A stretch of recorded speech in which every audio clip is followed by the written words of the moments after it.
And welcome back to the Call of the Netherdeep, everybody. So, interesting session last week. Mr. Daku, some of his past kind of come back to haunt him. He went, let's get across to the big old map. Yeah, so visited an Aurora Watch-based Jorhasian outpost just to the other side of Jigao here. And he didn't find his contact there, but he did find someone there called Dedrick, who was beaten up and hanged out to dry. And they went to rescue him, and he basically said, "You son of a bitch! You're what I'm here for." And via an almost mangled rescue attempt, you did manage to get Dedrick out. And Dedrick told you that he saw Daku in Jigao being a bit of a dickhead, like out partying when he's supposed to be hiding. And as a result, he's been trying to protect him. But by protecting him, he got captured and tortured and saying, "Where the hell is Daku?" And he refused the information rather bravely. He also told Daku that his sister is not only alive, but associated with these... It was hard to say. Maybe they're Jorhasian, maybe they're Dwendalian, but they started in Dwendalian, but now they're in Jorhasian territory, so, But he also said that Mr. Six Fingers and his sister and someone else was leaving from a port in Jigao. So, I guess everybody will meet up, I guess, on the road here just outside of Jigao with Daku. And what do you want to do? There's the road to Bazazan, or sneak back into Jigao, maybe find out more about the ship. So, mighty band of pawns? Not sure. What would you like to do? Are we keeping... Sorry? What was that? Yeah, you cut off. I was just asking if we're keeping the name. Ha! I don't think we have a name yet. Pawns. Let's say undecided. Yeah, work in progress. Is it the same night as the rescue of Dedrick? Yes. We'll say it's from there. So, yep.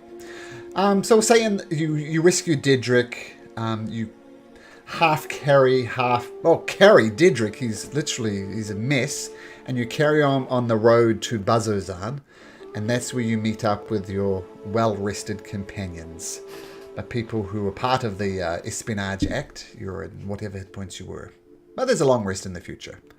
Spoilers. You said long rest? Almost. I'm going to say for the group that we're catching up with, aka the people that weren't here, do they see us? Like, Yep. Or... You meet up on the road. Okay.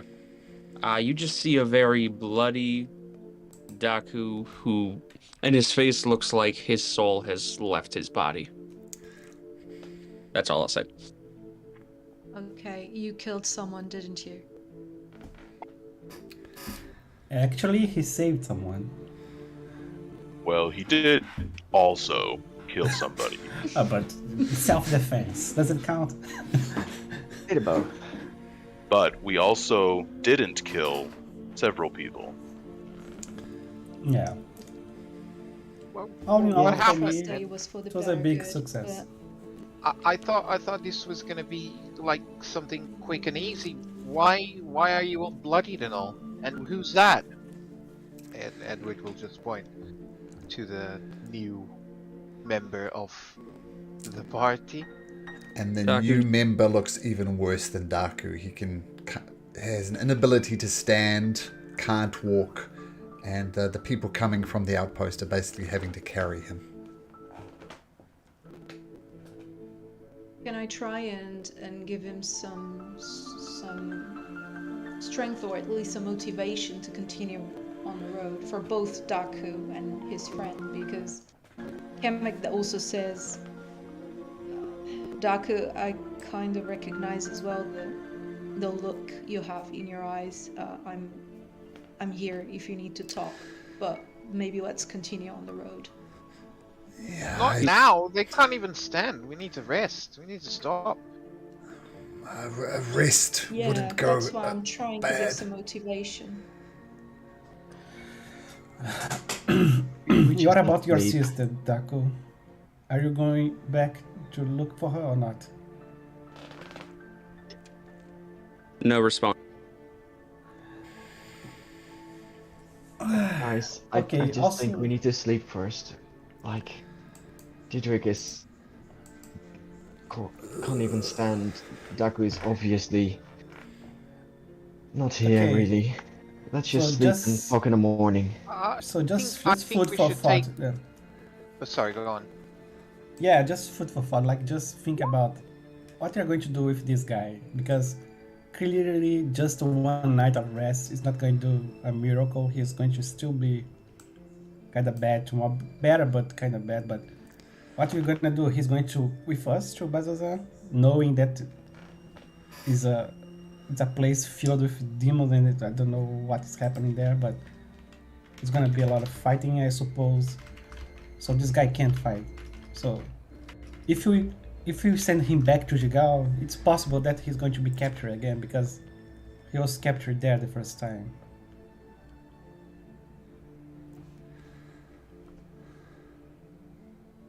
Okay, guys, I don't know what happened to you. You seem all cryptic and all, but you don't seem like capable of dealing with it now. Well, let's just find camp. Actually, are we already camped, Malcolm? Are we like sheltered? Let's say you move just a little bit south with Dedrick dragging him along, and by now nightfall has thoroughly come. And well, you know, you're on the road. Do you want to camp off the road? What do you want to do? Did we have any indication that anyone was following us as we left the outpost and beyond? Make a perception check, those who were there. For the first rolls of the evening. Bog, keeping your eyes out. Daku, Caspian, and Vincent. Bog, you have your keen furbolg eyes, and you'll be keeping a watchful eye over your shoulder. And it seems that the outpost is not following you. No one was there. If you remember, there were some dead people there, people that were killed, people that were injured. But whatever happens, they're not following you. Maybe they think that the safest place to be is in the outpost. So I'll say to the group as we kind of come up to them, I think we neutralized most of the guards at the outpost, but it doesn't look like they're following us, but we're also not too far away. Maybe we find whatever shelter we can close and hunker down for the night, but we should definitely get going as soon as possible in the morning. Okay, if you Is there something I can do to help? Even if it is creating an illusion that can help you guys withstand the trip, I can do that if you want. Does I can create an Daku, illusion of sound, temperature, whatever could help. perhaps Daku needs healing? I'm not sure. He hasn't been very responsive. Guys, let's find camp. I'll keep Yeah. a watch on Daku. Make sure that he eats and takes a rest. I think tomorrow will be okay, able to just not just to sunrise. I'll take I was first thinking- watch. I was thinking, I think there is a point where the caravans meet. Maybe we can take Derek there, and then we decide what to do. That would be at the intersection right here. A long way away. Long way because away. we can't leave him here, so I think the safest place to him will be there. We Well, can get it took us like the whole day to get where we are now, so that's like a week's away. Yeah, that's true. But I mean, we can get there, and then he can. can get a caravan to whatever he wants.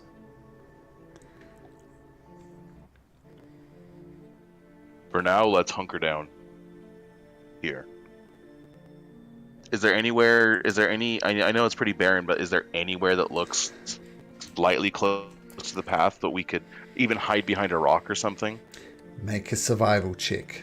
But you're right, it's pretty barren, like a wasteland.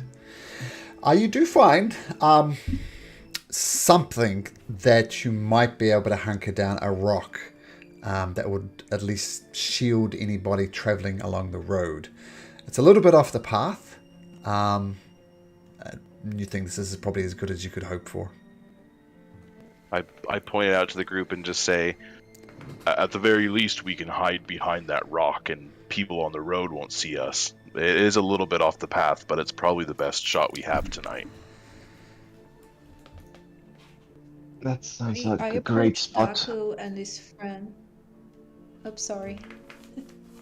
Go ahead.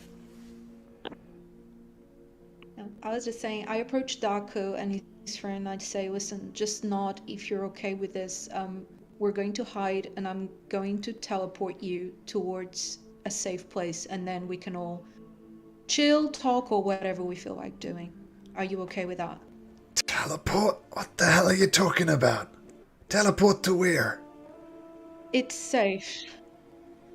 Just to a safe place that we can see from here. It's just to avoid any extra movement for you. Are you okay with that, or can you walk? I can't walk, but if you teleport me, that'll help. Cheers. Daku will just Cool. Yeah. What about you, Daku? he'll just slowly nod. Cool. Right, guys, name a space we can see from here. I'll teleport these guys. Maybe we all should just get to the rock and then you can Yep. teleport them then. The rock's only about 30 feet from the side of the road. Once again, it's not ideal, but it's the best you can do. And you'll move over there and begin setting up camp. Whilst we're sitting camp, Edward will just approach Bog. Bog, you mentioned a camp? An outpost? Was it the Empire's? Bog will kind of like gesture around for everyone to kind of listen up and just kind of so everyone hears and say, I don't believe it was an Dwendalian Empire outpost. They looked like dynasty guards. There were drow guards, and in terms of the Empire, Daku's friend here has mentioned that some of the people in this network have ties to the Empire, and they were at some point in that outpost. They captured and tortured Daku's friend Dedrick here, and apparently Daku's sister, who he thought was dead, is alive and in some capacity with this group. But they went back to Jigao, and since there was nothing else for us at the outpost, we were able to get Dedrick out and leave. But it was a dynasty outpost, and there were enough people who saw us, so we should definitely be on alert from here on out. Damn. You know, I have a business as a bounty hunter. We're burning fuses really fast. First the Dwendalian Empire, now a dynasty outpost. Man, soon I'm gonna run out of business. Let's hope they didn't get a clear look. Yeah, if we just manage to lay low for a bit, they shouldn't be a problem. But I do think we have to leave this place now. You mentioned Anything- Daku's sister somehow involved and back in Jigao. Anyways, he doesn't seem like he wants to talk. Perhaps. I think anything behind us in Jigao is definitely risky. We can probably get to Bazozan before word reaches them of the outpost attack if word would reach them at all.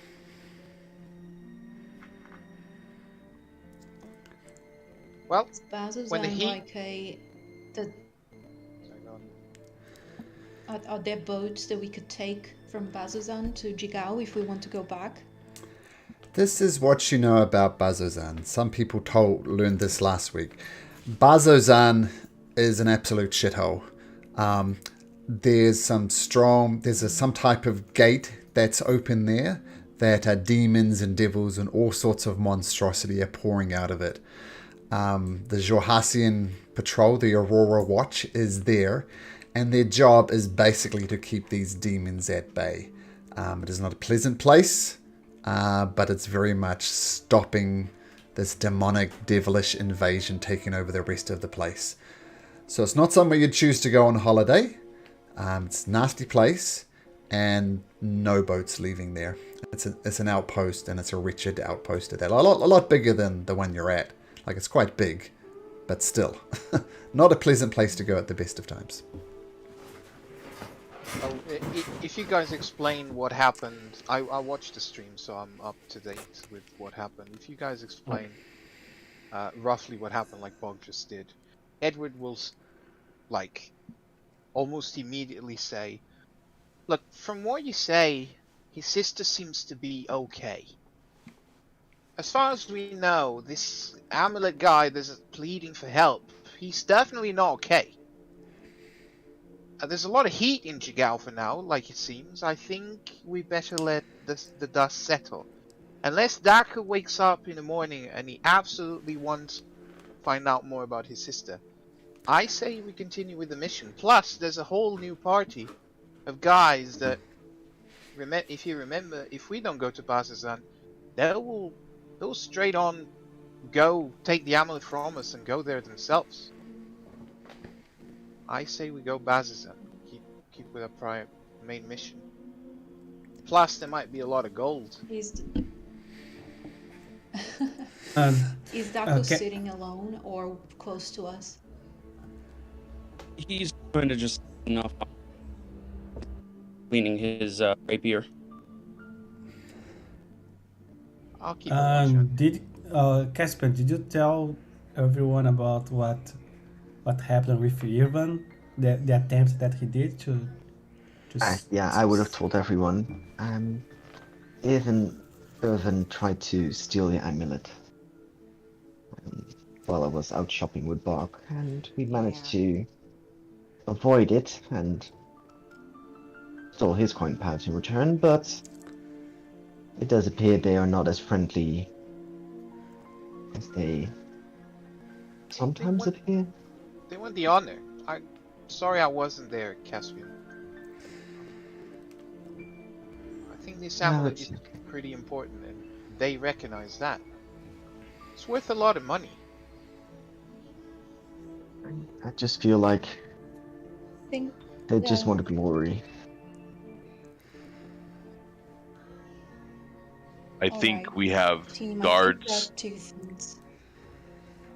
Sorry, I don't know if it is my connection that is slow. I keep interrupting No, you're fine. people. It's Go all ahead. good.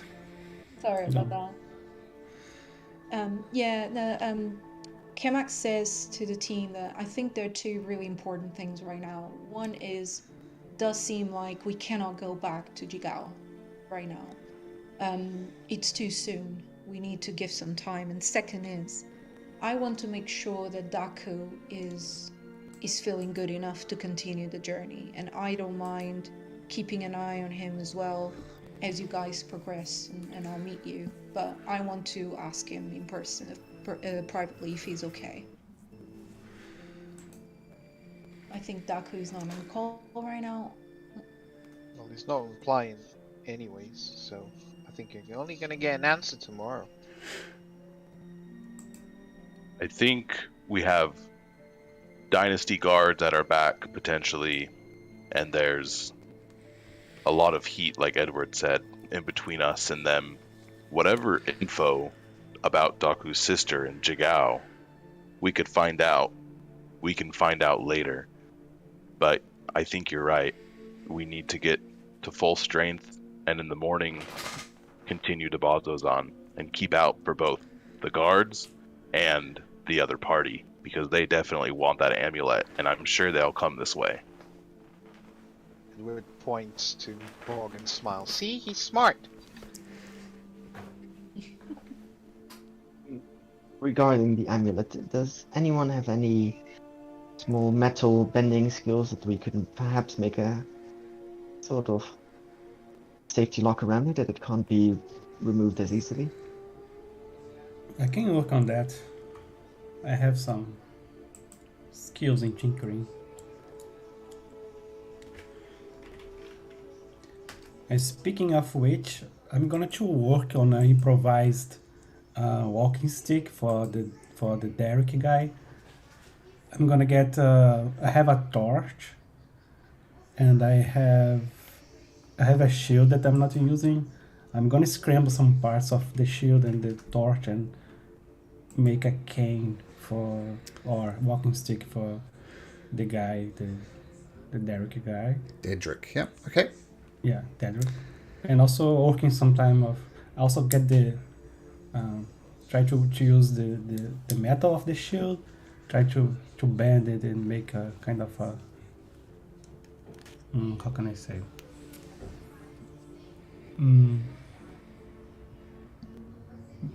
Yeah, kind of something that envelops the amulet and hide it a little bit. So Okay. Yeah, a walking stick is easy enough to make. That's not a problem. I mean, I don't consider myself a practical person at all, but even I can make a rudimentary walking stick, so that's not a problem. Are you proficient in any tools, Vincent? I'm proficient in Thieves tool and Tinker's tool. Okay, make a Tinkerer's tool check then. You can choose to use intelligence or dexterity. It'll be up to you.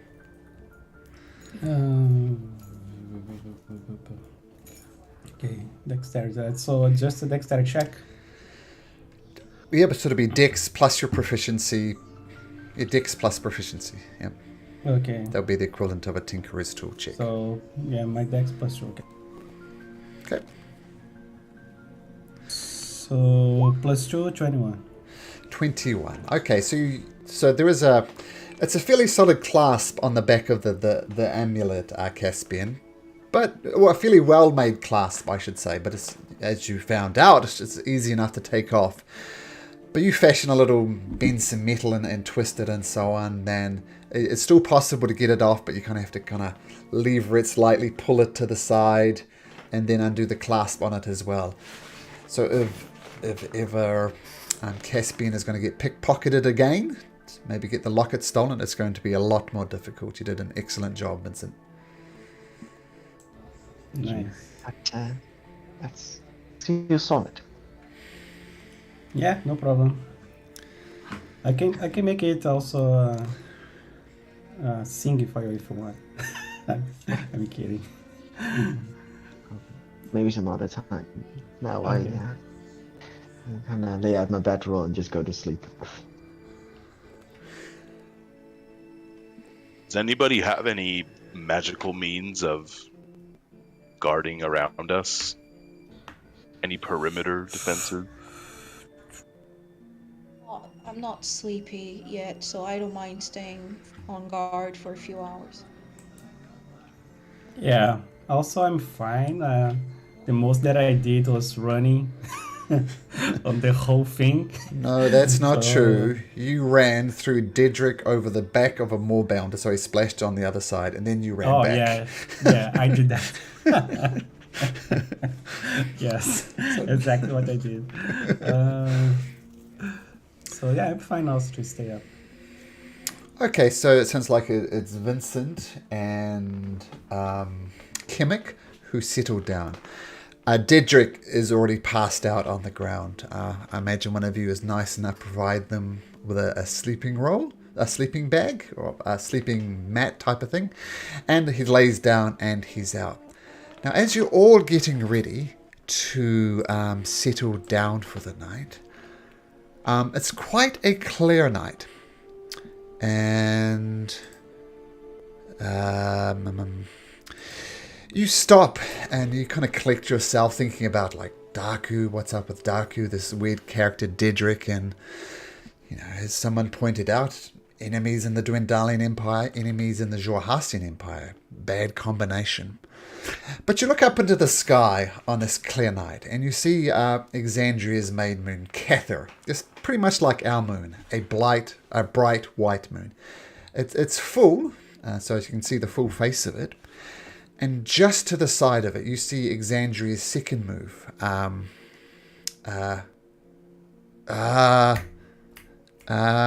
it called? Ruidus? Ruidus, yes, you're right. Ruidus, the red moon. And as you look up, it's just a slight crescent. Ruidus has like a 6-month cycle, so gradually changes. And you've all heard the story of Ruidus, how it's called the Moon of Ill Omen. Those who are born under the light of Ruidus's full moon, it's considered bad luck. Sometimes you get kind of curses, powers even sometimes, but it's generally considered bad luck. And as you're wandering up and just pretty much enjoying this starry night, all of a sudden you see Ruidus go from just this slight crescent to boom, the full face of the moon, seemingly in an instant, which makes no sense given, as I said, it has about a 6-month cycle. And before you can think, you feel this, I guess, the negative energy coming off the moon, and you're all kind of almost bathing in it. And this lasts for about an hour or so, and then Ruidus clicks back to the position that it was before.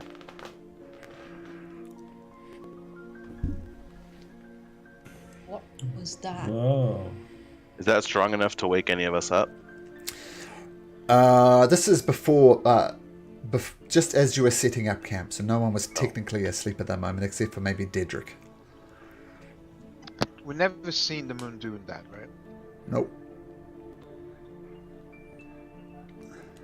I don't know much about Alright. moons, but that was weird. You That's- She's saw it. holding the You- wood piece on her neck.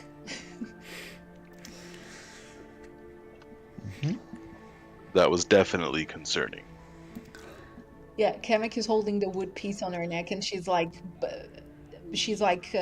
hitting it like 4 times in a row, and she also says, "Yeah, that I have no idea what that means." Malcolm, Yes. could I check to see if the Jewel of Three Prayers reacted to that shift in the moon? As I said, it lasted about an hour. It wasn't just an instantaneous flash. You have plenty of time to bring out the Jewel of Three Prayers and hold it up, and it doesn't appear to react in any way. I mean, Edward is not spellcasting inclined, but I definitely saw people doing ritual casting. Do I feel like this could have been a ritual cast of something? That someone was channeling power from the moon, perhaps, for 1 hour? Make an Arcana check. Spells... Okay. This is not going to be my... 16. You're not sure. The thing you would know is that if someone was doing this, which you don't know, it'd have to be incredibly powerful magic. Because Ruidus, is a magical moon. It does cause ill omen. It's not like a folktale. You've probably known people who've born under the full moon of Ruidus. So you don't know. But if it was very powerful magic. But you don't know if it was. And whatever it was is a bad omen. I always Bad? heard about cursed childs that were born into the light of this cursed moon. Whatever it is, it's not good. Edward, please don't scare me. I'm Look, trying to think of. There I'm was this super. one kid I knew. He was all, and he goes on about and tell all about detailed story about cursed child that murdered his own parents. It's you don't know if it's true or not, but Edward believes it's true. It's just a kid that heard the story. He's scared shitless about it. This is not good, guys. believe you, I'm Edward. I believe you. But please let's not mention these stories. No, I think first person we meet that, excuse me, that was not in contact with the pendant. We should ask them if they saw the what happened to the moon as well. This might be something that we are afflicted now because of the pendant. We've all been seeing visions. We might all just be having like a group illusion. We don't know. uh, He's like he's scared. I'm pretty sure it was a global thing. How could you be sure? Come on, it's the moon. I mean, Yeah, but again, I think Dedrick, did you see that? He's out. Damn it! Tomorrow I'll I ask mean- him. I mean, it only affects who is born. Everyone here is already like a full-grown ass man, so I don't think Then again, we're gonna be affected by it. the circumstances of one's birth, yes, it can have an everlasting effect.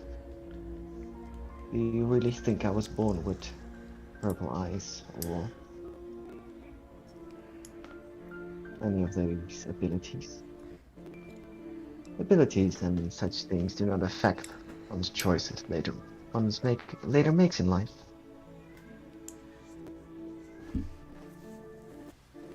You sound like you have a choice. Some people don't. You always have choices. About some things you don't. But about the Some choices are forced upon. things you do, you do. I'm going against the. Yeah, I'm going against that. I think we can create our own choices. That's why I chose chrono magic.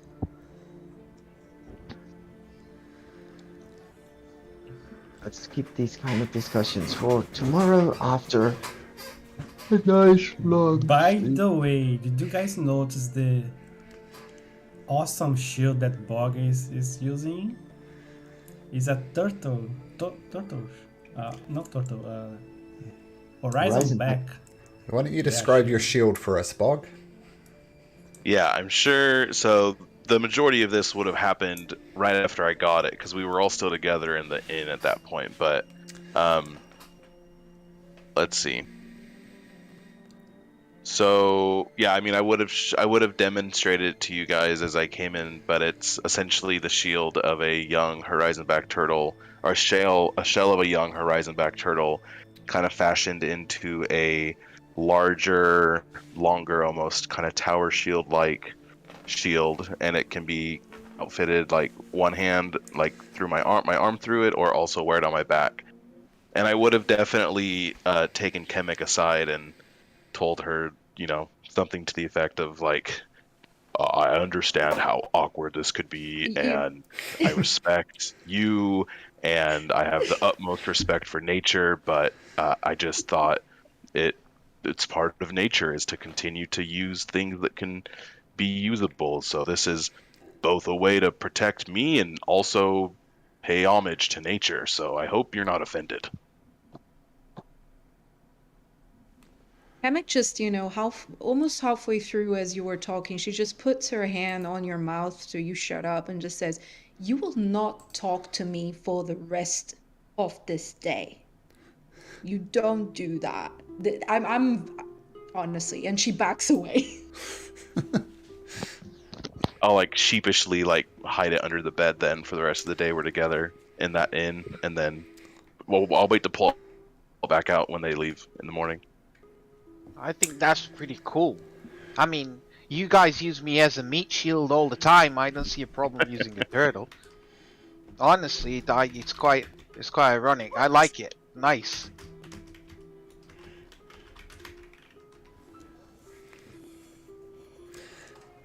So you settle Right, down. as long as you don't look at my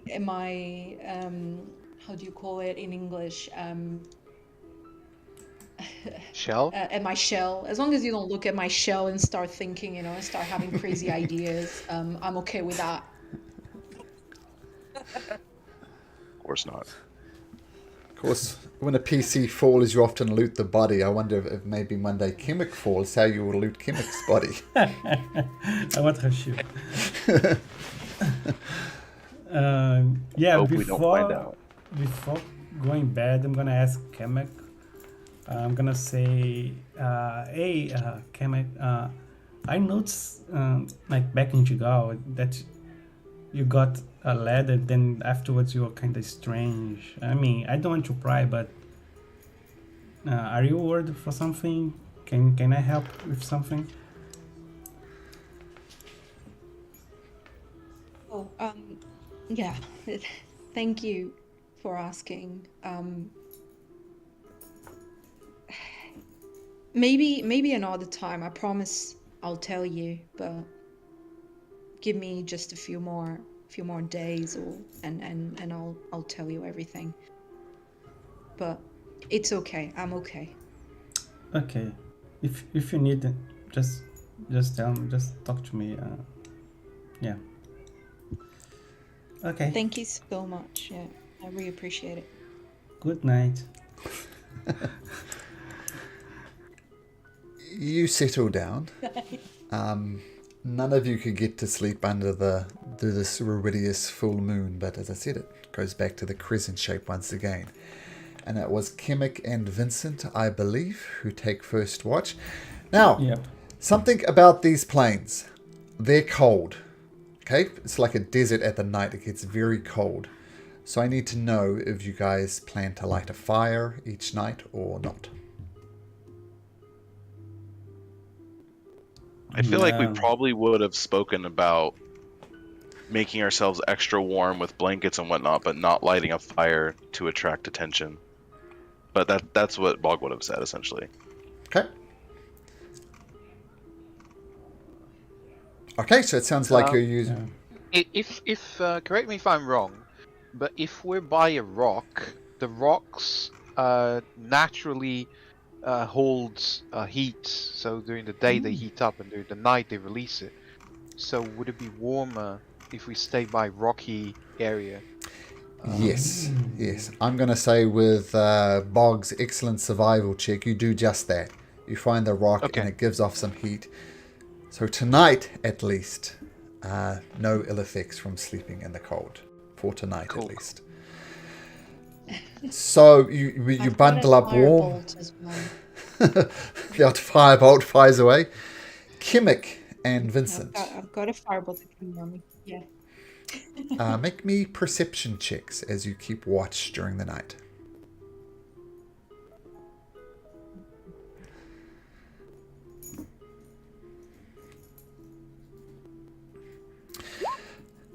Okay, the first watch, you don't notice anything. You notice a few critters like scorpions and spiders and stuff like that, posing no threat to you.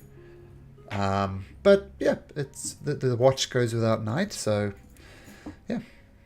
If you want to wake someone up, you can, or have a chat, you can. It's up to you. Yeah, I'm gonna kick Edward in the butt and hey, you're next now. What? You next.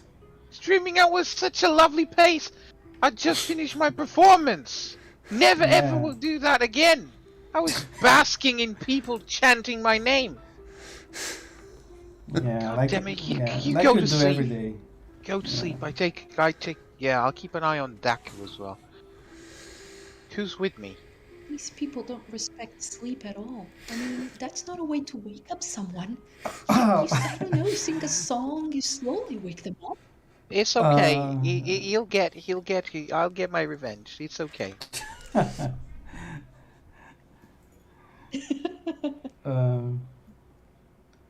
I think. Kamak will continue to. She's still not sleeping. Okay. Okay. So Kimmick Yeah. and Edward. Okay, Kimmick and Edward, make me a perception check.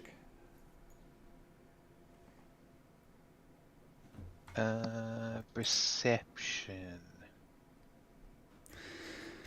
So 9 and 7. Oh, you guys are a perceptive lot. Yes. Nothing goes by us. Yep. Apparently nothing goes by you because you see nothing during your watch. It goes without incidents. By this time, Kemek, you're getting pretty tired. If you don't take a rest now, then could be some negative effects. Before, I will ask Kemek. Hey, you're Kemek, right? You didn't talk much. Yeah. You said you were going to get some You're news. Correct, yes, Stinky Edward. You get that right. One day, everyone will know my name. But you said early on, I'm you said sure. you were going to get some news, and when you came back, I couldn't miss out the long face. I'm good reading people. First, you were all smiles, and when you came back, the tips of your mouth were pointing downwards. Is everything okay? I'm sure if I tell you that's a typical turtle face expression, you wouldn't believe me, would you? I wouldn't know. I never met any turtle. Actually, you're the first turtle I ever talked to. I find this I pretty can cool. see that by your surprise when you saw me talking. You know I can sing too. No. You can Yes. sing? Oh, then Yes, next I can. time we meet a pub, I'll do a puppet show and you'll be singing and chanting what the puppets are doing. Like this we'll get rich. We'll get rich. We'll get so much money. That sounds like an amazing plan. And suddenly Kamek starts crying All as right. well. She cannot hide. Okay. Why are you crying? Edward breathes into his hands and smells. It doesn't smell like onions.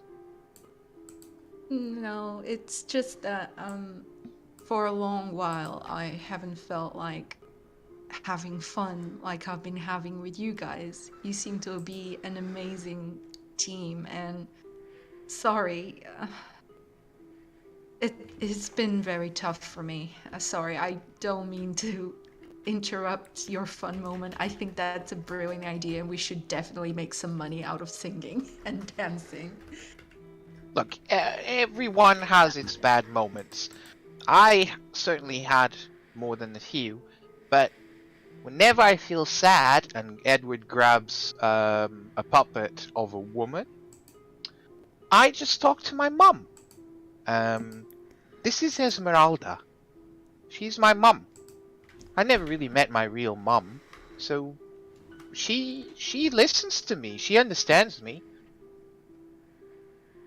Isn't it, Esmeralda? Can I? And Can you then create Edward a puppet for me? and Edward makes Esmeralda that is just a little puppet, but he makes a spectral image of the puppet appear, and is just a tall, grown-up adult. It's a lovely purple hair, long hair human with purple eyes, similar to his. And she's wearing a floral dress, a white dress with red roses, and she's just standing there, and she doesn't talk, but she moves her hand and puts her hand on your head, like caressing your head, and Wow. taking the tears out of your eyes. Edward, this is amazing. Honestly, if I could have my mom's vision like this, it would be amazing. You see, my mom is very sick, and she's back home in Asarius. She's very, very sick, and that's why Asarius? I've been very sad. That's not too Yes. far, is it? No, but I need to find a cure for her. That's What's why afflicting I'm her? with you. I don't know. It's a very rare disease, and all I know, but please don't tell the guys yet, okay? But all I know is that the vision we saw back there in Jigao, that vision was very similar. What I saw was very similar to what my mom is having. I need to know more, you know, I need to, so I can save her.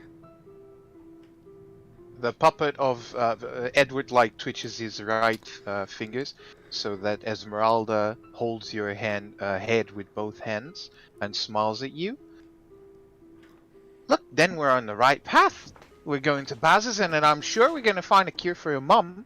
Then, when we go back to Jigao to know about Daku's sister, we just need to stop by Asarius. She'll be fine. And he says it Kamek with the same smiles. tone that he keeps saying that he's the best bounty hunter in the world. He absolutely believes it. Kamek smiles widely and keeps crying, but she has a more happy face now, even though she's crying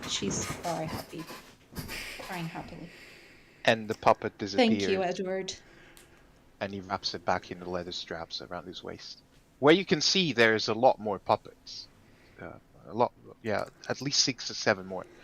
Different shapes, different things. Right, I'm getting tired You see, again. Edward? You're I'm gonna right.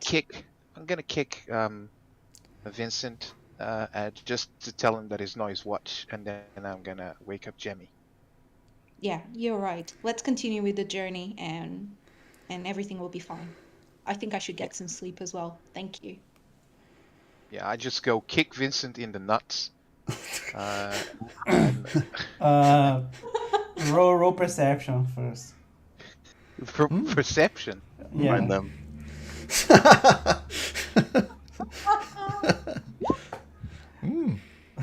So you don't see the hawk that I put on my pants, and you just kick a hawk. A hawk? Oh, rock. Oh, rock. Rocks. Sorry. Well prepared. Yeah, I heard hawk as well. I think, oh, that's weird, Yeah, sorry, but okay. Yeah, I just kick my rocks English and is then. not the best. Damn, I knew they chop off your arm, but I didn't know they chop off your nuts as well. Anyways, I thought this was Jemmy. Have a good night. And I just go laugh. to find Jemmy and wake up Jemmy. Kamek Okay. will very okay. She tries to be mean, but she cannot be mean. But she attempts to be mean against Bog and wakes him up. But in the end, she's nicer than what she had in mind, and she just says, "It's your turn. Good night."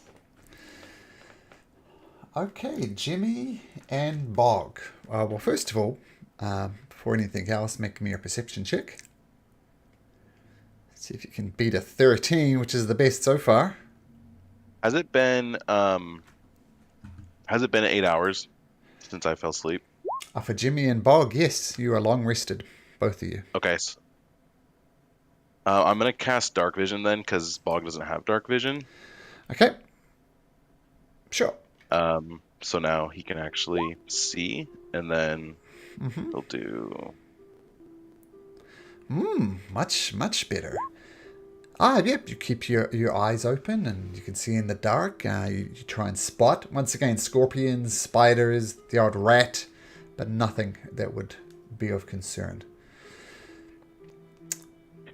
For the first maybe 20-ish minutes, Jemmy would, like, we're kind of both still, like, kind of waking up and getting warm and sitting up, and Jemmy would see me kind of, after getting settled, pull out some, like, animal bones that I have, and I'll start, like, laying them around in a certain pattern, and then I'll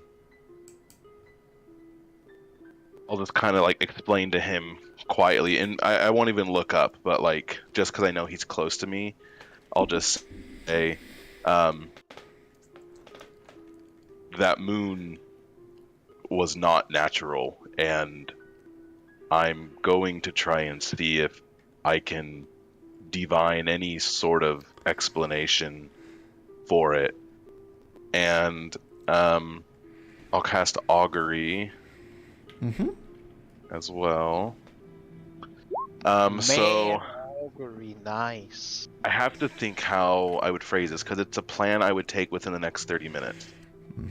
And I guess I'll take some time thinking, and I'll essentially take the 10 minutes to cast it ritually, and essentially try and divine, like if, I guess primarily, if gosh, I don't really, because I can't just ask, is that good or bad, the moon? So I guess what I'll ask actually is if taking this vestige that Caspian has to Bazazan, how that's going to end up for us. Bazozan is more than 30 minutes away. But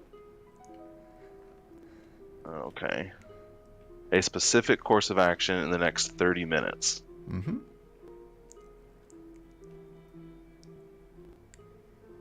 Okay. So then it'll take me the whole 10 minutes to figure out how to even phrase this right, the way I know how to do it. And then I'll basically say, if within the next 30 minutes, I spend time thinking about, oh man, that spell's tricky. It is a tricky one. Maybe then, realistically, as I try and think of it, can I abort the augury? Sure. It's a ritual, so whatever.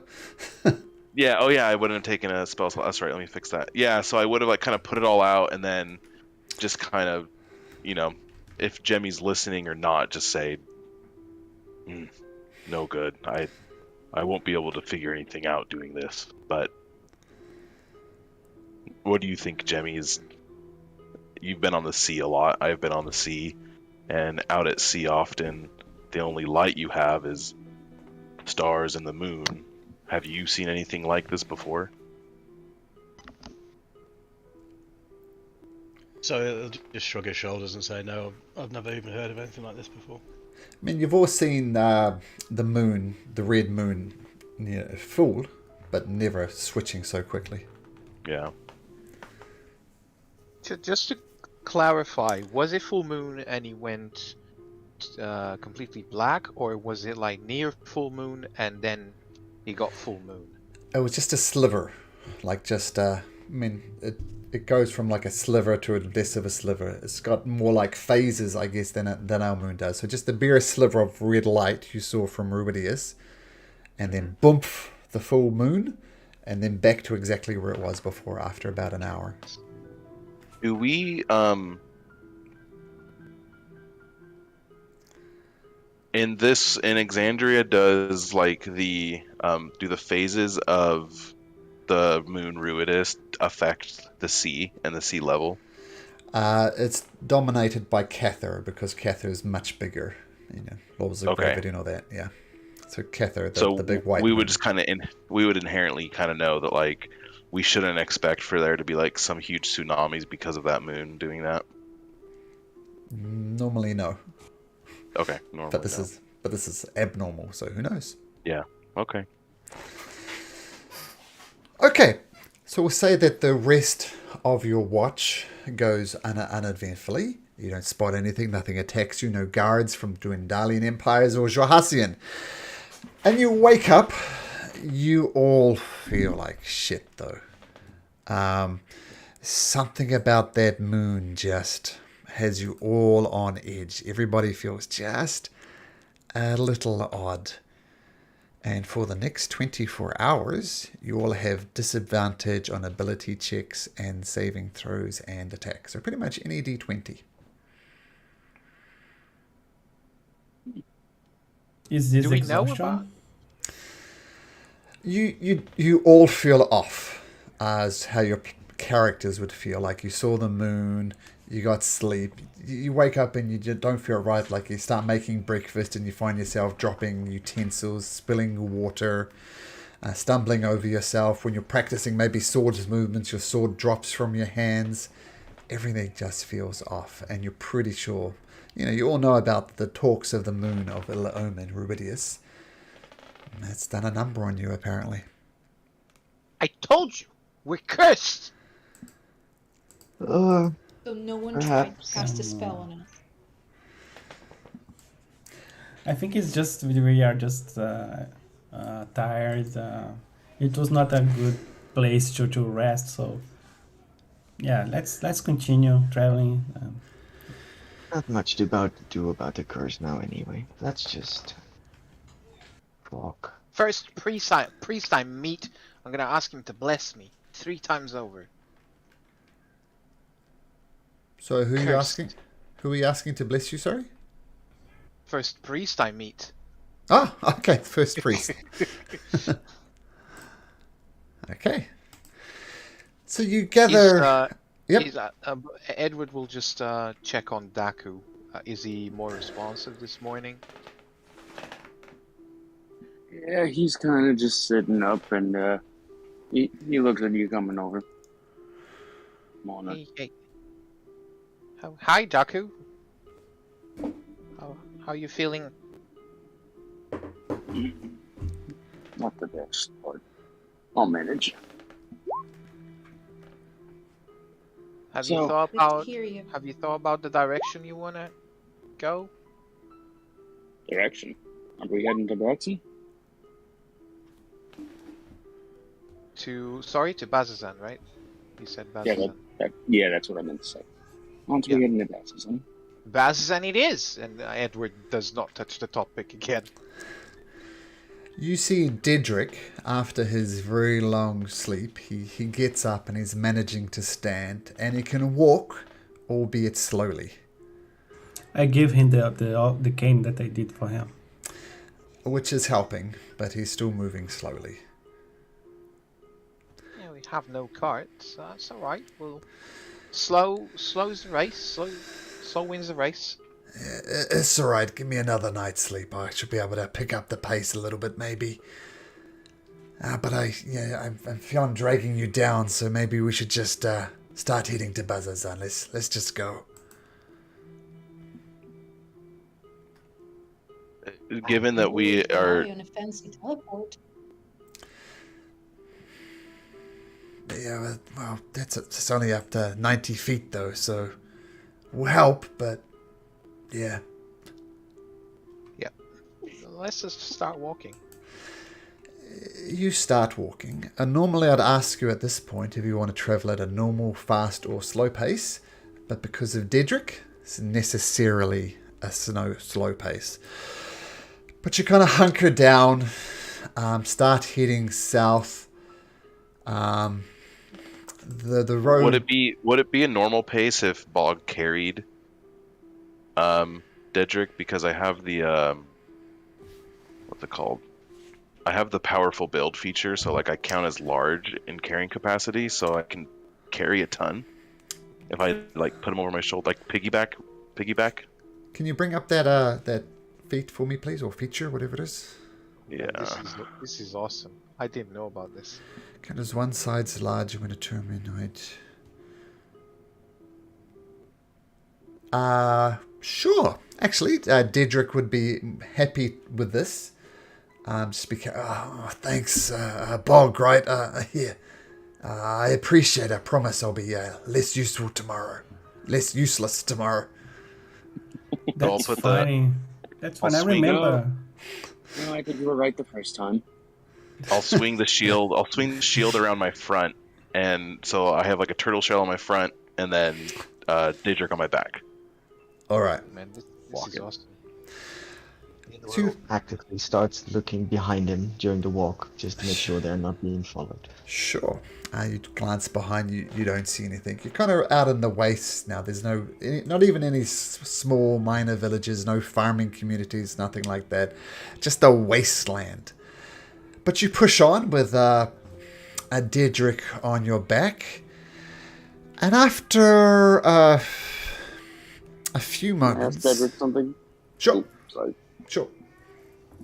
Just while we're walking, Daku's just gonna approach Dedrick. Yeah, How you feeling? I feel like shit. Yeah, don't we all? What's up? I have a question for you. Yeah, shoot. I still don't know what to make of what you told me earlier. But I have one important question for you. Shoot. Do you, what's, you remember Pine Tree's daughter, Annabella, Yeah. correct? Yep. How's she holding up? She seemed healthy enough. I mean, I didn't get to talk to her that much, to be honest, but she seemed healthy enough. Good. She's doing all right. I don't know what game she's playing at, but she's all right. Games? Well, playing around with the Empire and the dynasty. I don't know what she's up to be honest. Oh, she's alive. That's enough for me. All right. So, Bip, you carry on heading down the road. After a while, you come across something that's slightly unusual. You see... Well, this is what you see. Let's do it this way. Where have you... let me just drag you across to this map. This is what you see.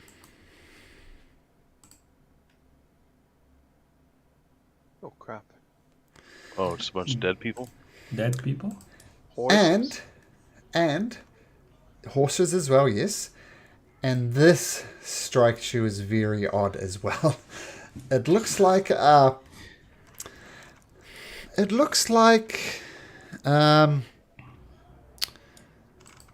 looks almost like some type of large humanoid with massive arms and massive legs. You might be able, but it's slowly dissolving into this black tar-like substance. But there's still bits and pieces of the creature still visible inside of it. If you wanted to get a better look, you'd have to get closer.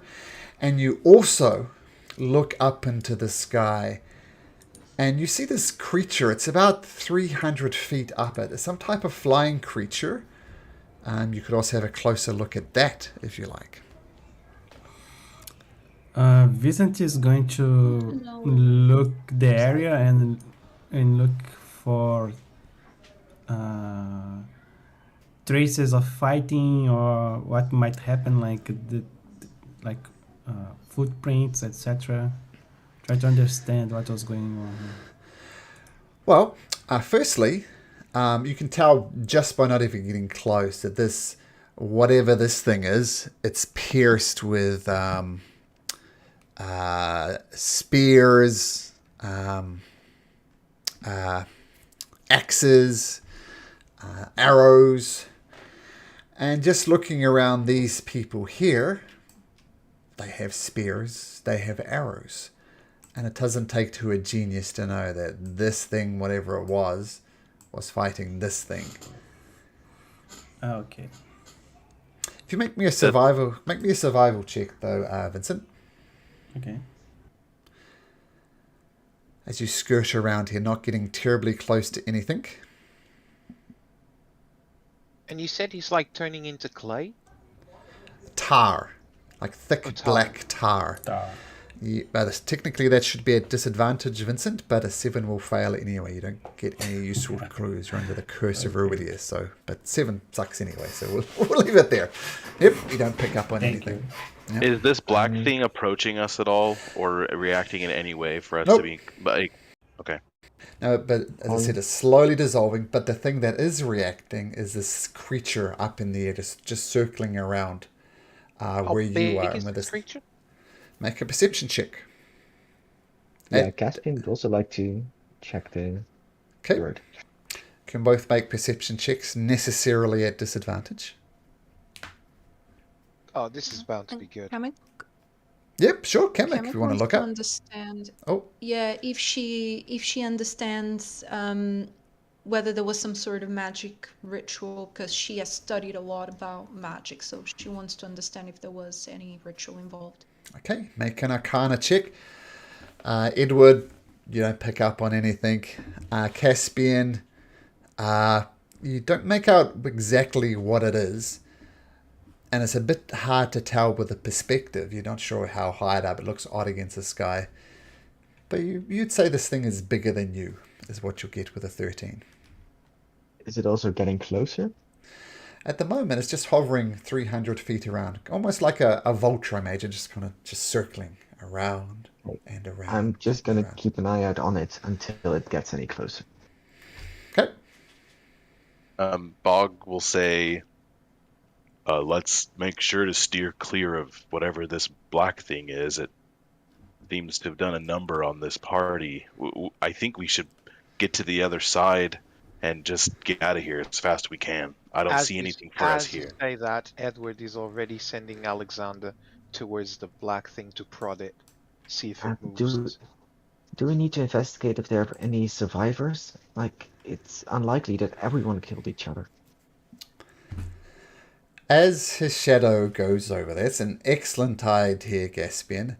This little creature appears from inside the black ichor. It says, "Ah!" And I need... What the hell is a gremlin? That's a demonic way of saying surprise. If you understand Abyssal, then that's what you hear. You hear surprise! And make a wisdom saving throw for your shadow. Absolutely, he's not going to pass this.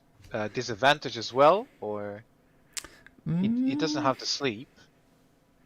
I don't know. No, I don't think so.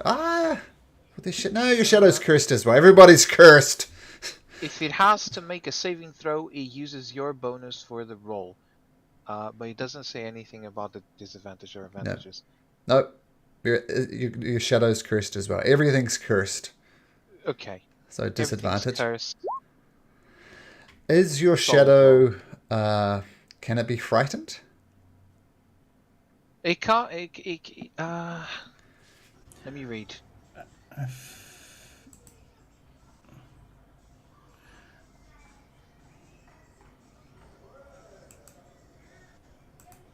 There's nothing that says he can't, so let me Google it. Okay. The initiative roll is also with disadvantage. Yep, everything. Anytime you roll a d20, that's at disadvantage. But regardless... Are we rolling initiative? Well, that's what you see happens. This thing said, attempting to share the shadow, and then it promptly vanishes again. If I see the shadow over there, I'll yell. I probably had just finished my sentence and then turned around and seen Edward directing the puppet over, and then that happened, and I would yell, "Edward, what are you doing? Get over here!" I'm still trying to figure out. I think if it doesn't say anything, then it can be. What else is an echo immune to? An echo is immune to all conditions. Yeah, so you're good. So yeah, it's not good. frightened. So it fails a saving throw. Maybe gets a little shocked by this creature popping up, and then it promptly disappears again. I believe Kimmick. Yeah, sorry. So Kimmick, I believe you were saying you were keeping an eye on the skies at this bird. Is that correct? Caspian. Oh, Caspian was. Sorry, Caspian. The bird is descending. Just almost going into a dive. I'm replying to Bog. Well, I was just curious. I've never seen anything like it. There's some little creatures inside it. They tried to scare Alexander, but... Guys, I think we've got incoming from above. Oh. It's diving. Yeah. It's about 200 feet away now. Just. I lift my hand towards the sky and I try to intercept his trajectory with Alexander, because he can fly. Well, he doesn't need to walk. I can just control him. So I'm moving 30 feet up in the air, try to intercept wherever he's coming. So the first thing he hits is Alexander. Okay. Is anybody else doing anything? Because this creature, and you all can tell now, it's a lot. It's like horse-sized. It's huge for a bird. Caspian is Doctor's just gonna gonna- prepare dissonant whispers for the moment he gets in reach. So that's 120 feet with X Okay. distance spell. Vincent is going to use his Crimson Right and going to get his dagger and duck and cut his chest, and the blood is going to spill and then go into his weapon, and I'm going to take 1d4 damage for that. Okay.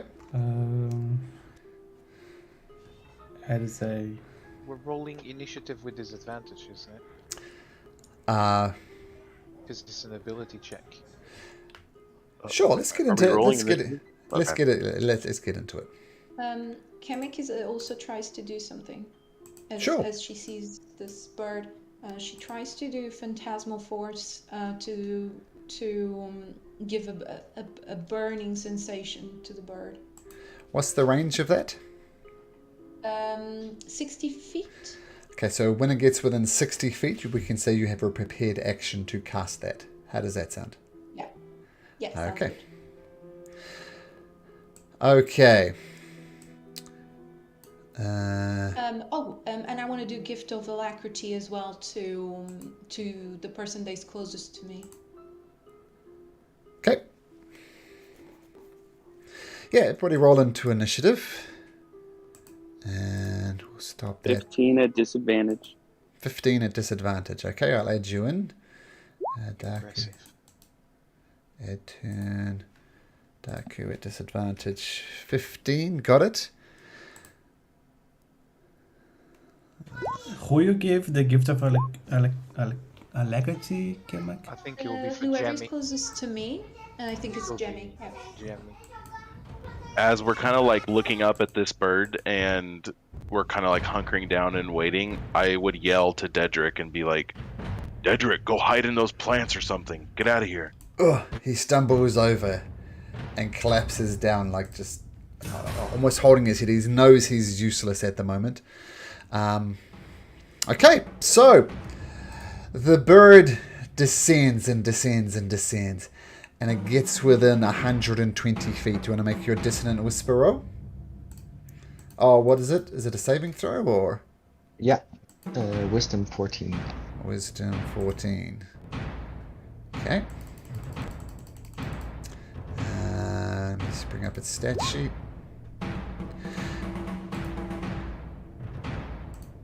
Now it has advantage on these.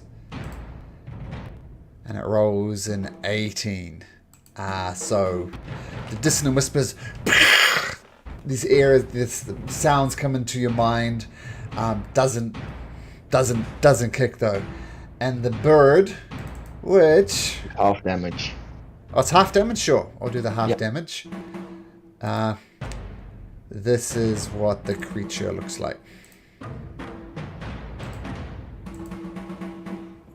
Whoa. guess- Do I know this creature? Make me roll a nature check. Hey, Malcolm, would in that time we had to prepare, could Bog have kind of prepared a spell to cast when the thing came in range as well? Sure. What spell? Okay, I would have tried to get a read on where it's going to be, and I would cast Moonbeam. It's 40 feet it's 40 feet high, so I'll do it like from the ground up, and I'll just kind of put it in front of us, I guess, trying to just create some sort of barrier between us and the bird. Well, it's definitely coming like this way. You can only cast Moonbeam if you use my Dinky New special effect. That's the only. Otherwise, no. Of course. I know. Exactly. Okay. Do you want me to drag it on? I can do it. Yay! So where do you put it? Exactly. If so, he is coming from the west. Yeah, This yeah, third he's coming from the west and dive bombing towards you. towards me specifically. Hard to say. Okay, then yeah, I'll just kind of put it right here. Okay.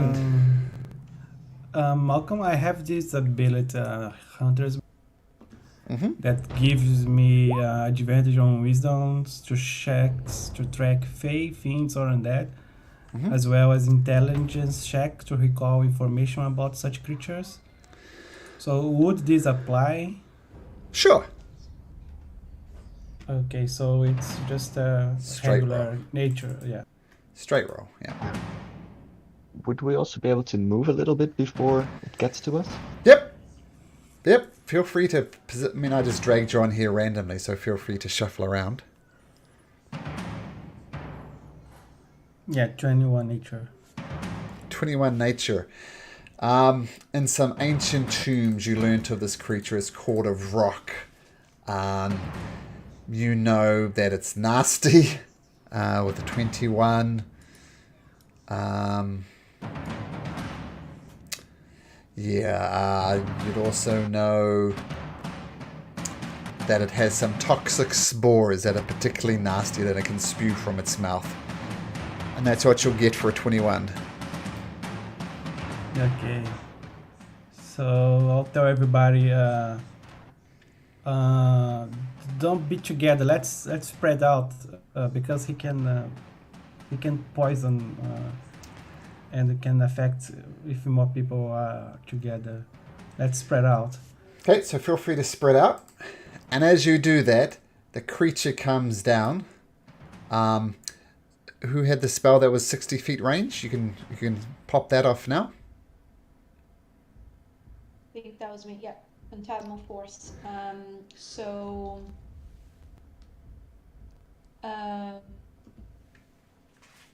The creature must make an intelligence saving throw. Yeah. Should I just display it for everyone's visibility? Yep. Was it successful? No, it was not. Even with advantage. Okay.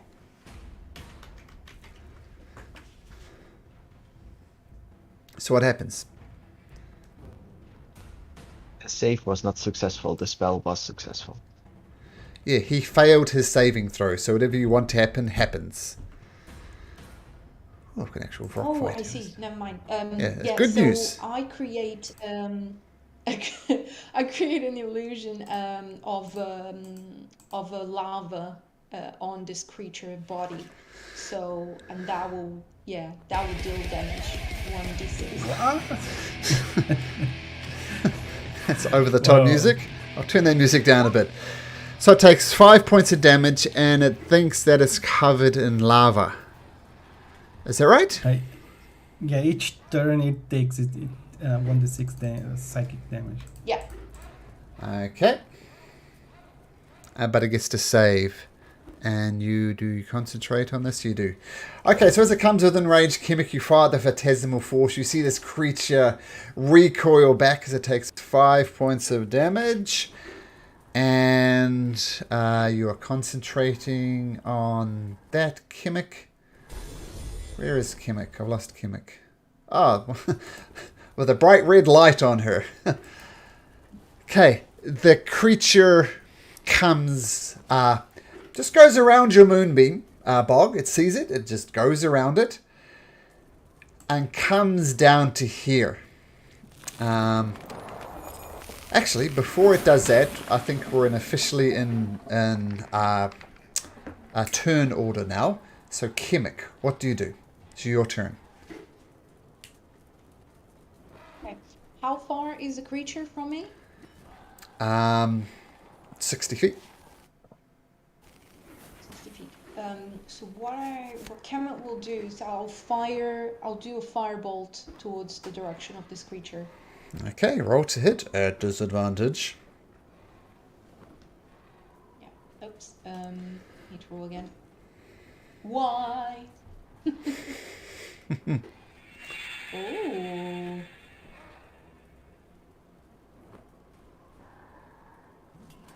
Oh my goodness. Okay. So it's a disadvantage, so it's not a crit. But fortunately, your fireball shoots out, slams into the side of this creature. We'll say for 7 points of fire damage. Okay, yep. Kind of cartwheel slightly, then comes out. And is that your turn, Kimmick? Yes, it is.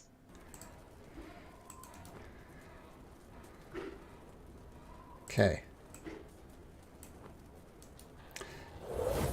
Little creature comes up right behind you, Edward, and says, "Sirrah!" Make me a, whoops. Make me a, what type of save is it? It's a wisdom saving throw, please. At disadvantage. Surprise! Oh, it does in fact surprise you. You are frightened, which actually not too bad given your curse. But you are frightened of this quasit. You cannot voluntarily move between it. All attacks on you will be at advantage, I think. That's the rule.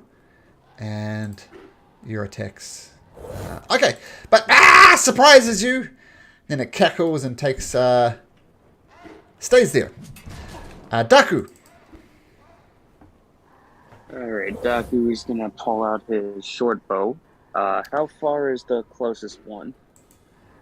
Well, the little demon thing's 30 feet away, and he's probably 60-ish feet away from you from that angle. Alright. For the 30-foot one, I'm gonna take aim. Okay. The little demon little thing, yep, at disadvantage. And you're rolling just straight on D&D Beyond, right? Yep, that's an 11. That's an 11. So shooting at this little creature, it's so small and tiny you have a difficult time shooting it. So you take aim with your bow and arrow and just whoosh, flies over the top, doesn't it?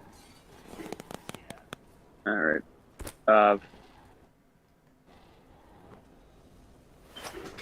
Bonus action, I'm just gonna shout. Bonus action, I'm gonna take the help action. The person after my turn, and I'm gonna say, "Somebody kill that." Or, somebody kill that guy. Okay. So, this creature poof, comes here, hovers about, lands almost on the ground, just hovering just slightly off it. And then you hear it take a deep inhale and then just lets out this unholy screeching sound. Why isn't my screech working? Anyway, I need, let's see. Oh, there's the screech. That's what it sounds like. It's disgusting. 20 feet. It's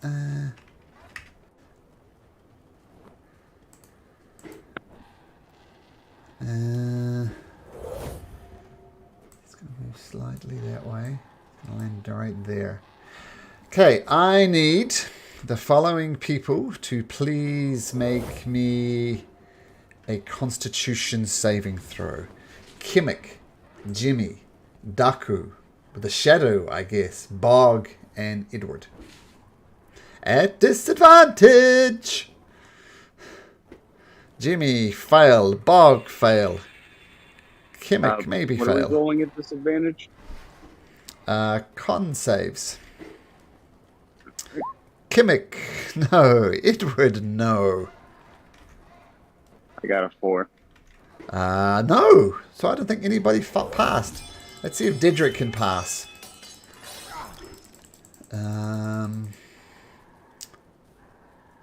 Oh, actually I got Dedrick. Let me just roll 2d20, see if he gets close. Nope. So as this almighty screech comes in, you all grab your head and your ears and you all kind of buckle down. All those people, you were all stunned. You're standing there, you're not sure what to do, you're rocking back and forth. And as you are stunned, what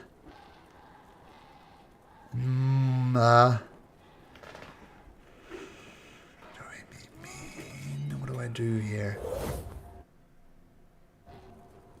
Yeah, it says you, all of you stunned. So it comes and lands right next to Jimmy.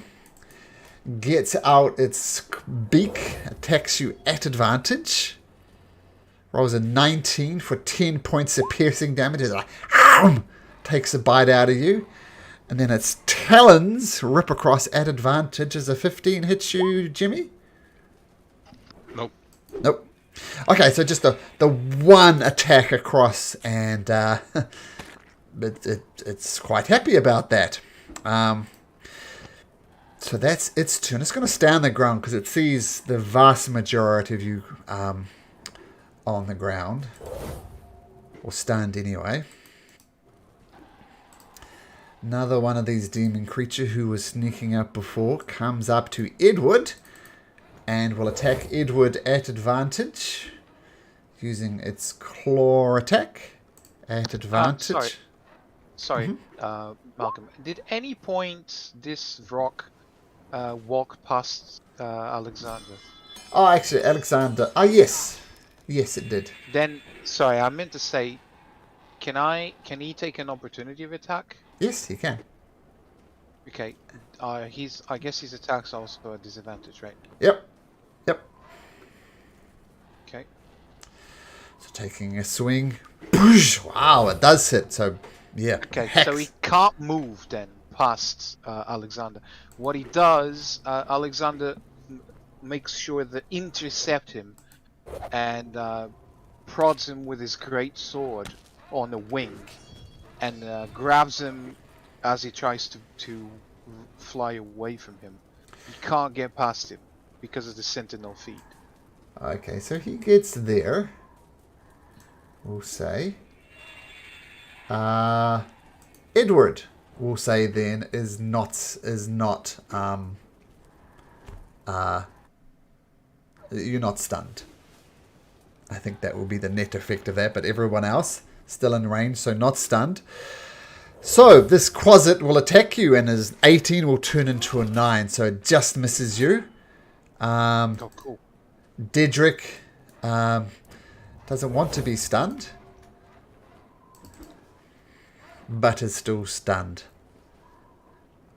Well, actually, might not be true. Frog. Oh, no, he's stunned regardless. So that's it. There's no save. You're just going to come back in a little bit. Bog, stunned. Edward, you're up. You are frightened, though. Stunned. We just can't move or speak on stunned. Or does incapacitated mean we can't attack either? I think all you can do is make some verbal mumbling sounds. Oh yeah, I can't take actions or reactions. Nope. Man. I was gonna say though, I was looking. I think Chemic's Phantasmal Force. She rolled before initiative, but then it came up on her turn and she didn't roll again. So I think there's another Phantasmal Force damage in there somewhere. Okay, I think you're right. But let's see if it gets its intelligence save working. Doesn't. So roll more damage there, Chemic. Does not break it. It's rolling terrible on its intelligence saving throws. That's another D6, I think, Chemic. You with us, Chemic? Sorry, what did you say? The phantasmal force is affecting the rock again. It failed its saving throw, so roll damage again. Okay, I thought it was just for the duration of 1 minute. Yeah, never mind. 1 minute is 10 rounds. Yeah. That's It Bog's needs to make an contribution. Action to retry to break the spell. It's not an automatic. Interesting. Okay, so it takes the 3 points of damage. Oh, here's a question though. Can you concentrate while stunned? Yeah, I just looked it up. It doesn't say anything about it, but I might be looking You wrong. can still mumble and speak, so you can think, I assume. Let's have a look. It's not paralyzed, right? I think Oh no, I paralyzed you can't. think. Here we go. One of the effects of stunned. A stunned creature is incapacitated. Okay? Rules on concentration save. You lose concentration on a spell if you're incapacitated or if you die. Oh wow. So Kimmick is incapacitated. So the spell fades, and I'm going to give my lovely creature +3 back. Oh, that was after its turn.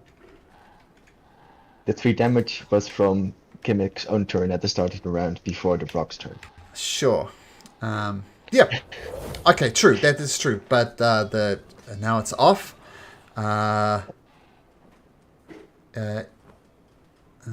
Edward, yeah, it's your turn. You are not stunned, but you are frightened. What do you do? Well, this creature, I'm certainly not getting close to it, and I want to get away from these little buggers.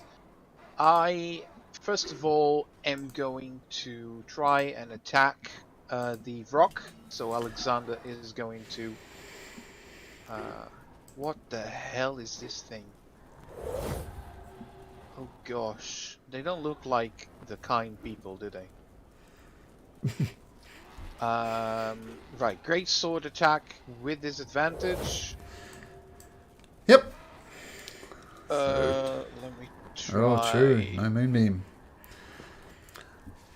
Almost Sorry, tempted to hello. leave it up there for my pretty graphic. But yep, sure. Great sword attack at disadvantage.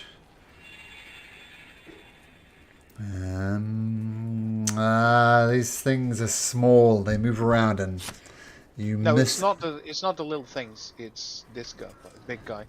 Oh, you walk up to the big guy. Sure. Well, No, misses no, no. regardless. I'm using Alexander to attack. He can't be stunned, so. Okay. Um, Misses. Anyway. Right. Yes. I don't have a second attack. I think. Not level 4. Oh, level 5 at least. I am moving away from him. These guys. Get they- away! And I'm going to try and claw both of them. We'll get an opportunity attack. Oh, Edward. What's your armor class is 16.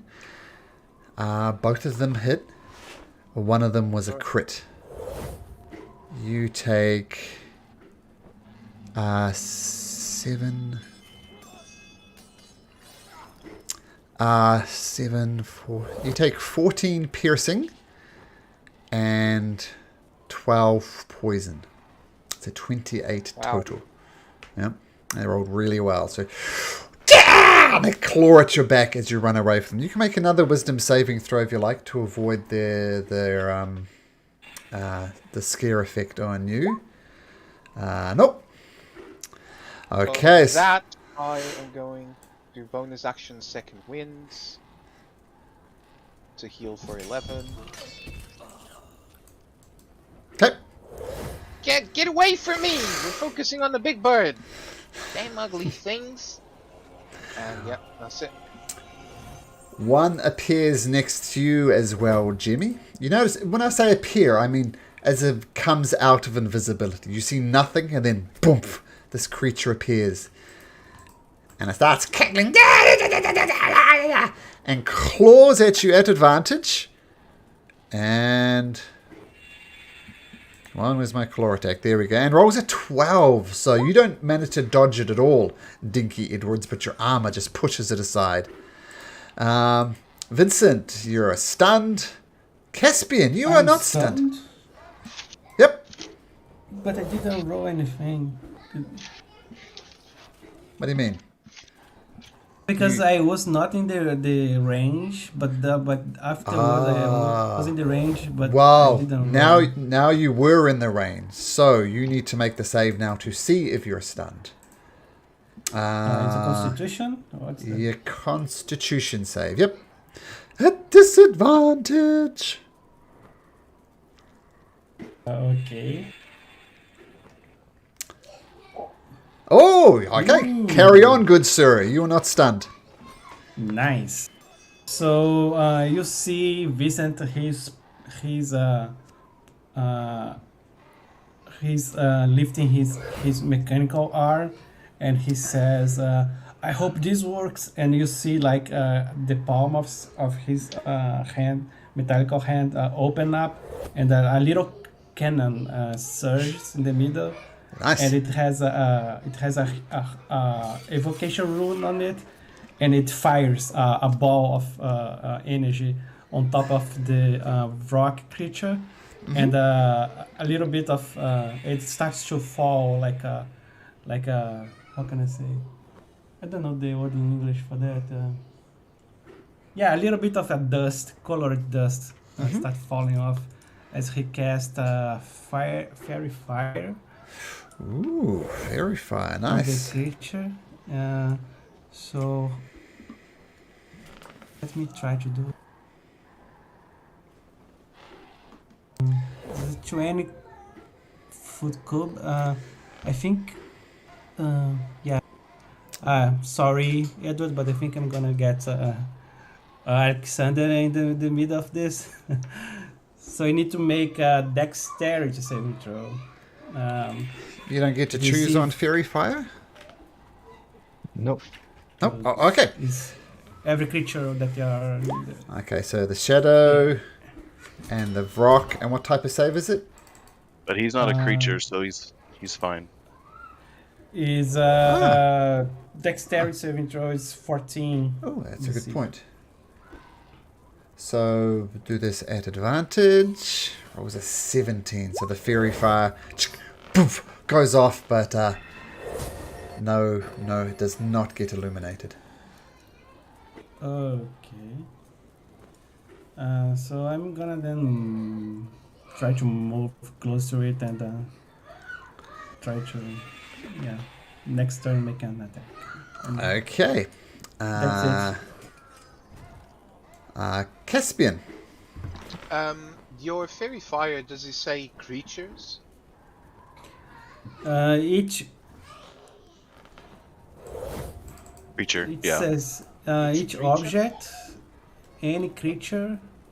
Okay, so Mm. the puppet is considered a magical object, so it's not considered a creature.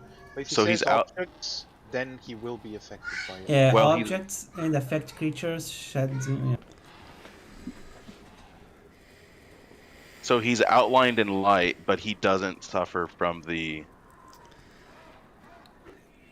And it says any creature in the area. Yeah, it's not creature, yeah. It's not a creature. Yeah, so so but like all the objects, like Oh, yeah. rocks and stuff, but not a creature. So the shadow is glowing, but that's it. No downside. Yep. Okay.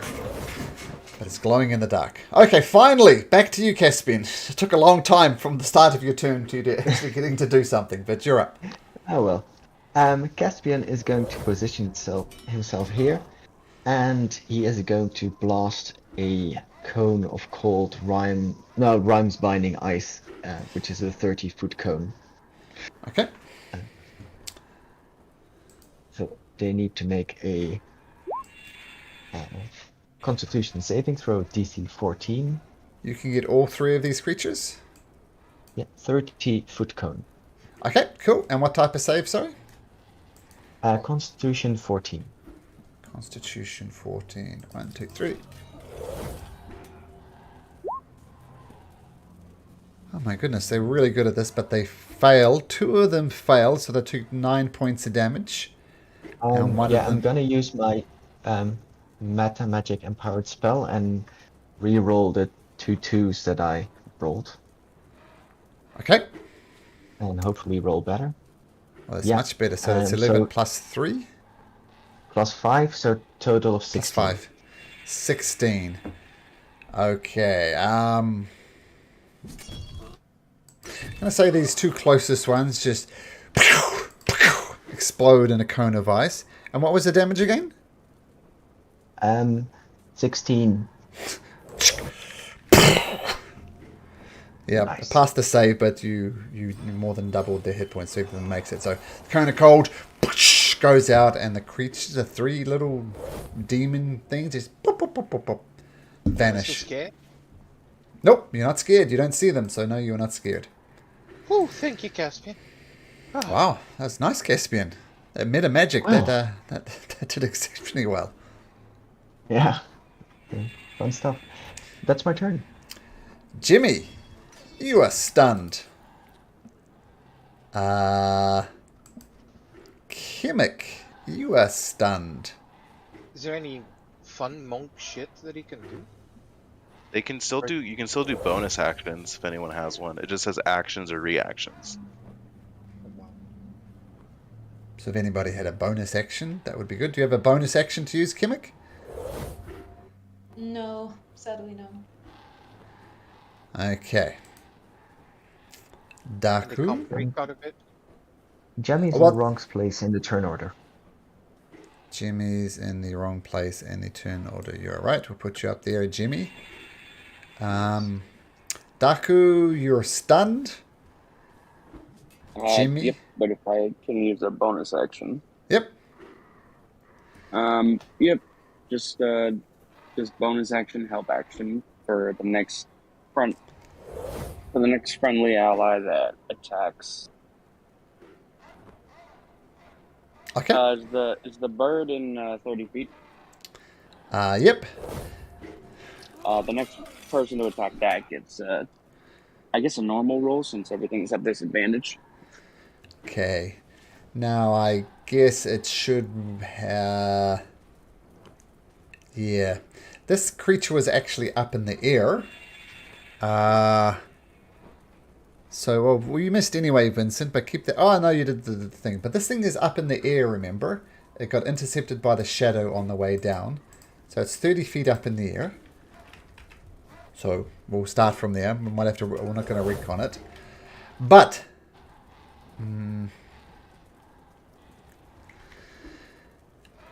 it is going to... let out some toxic spores from there down below. Just farted. Pretty much. Oops. Let me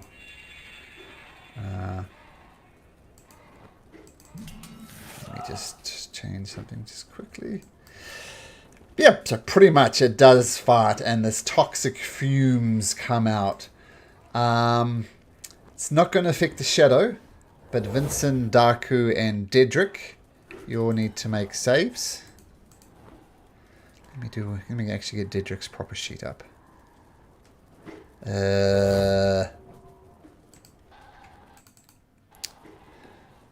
So Dedrick, there he is.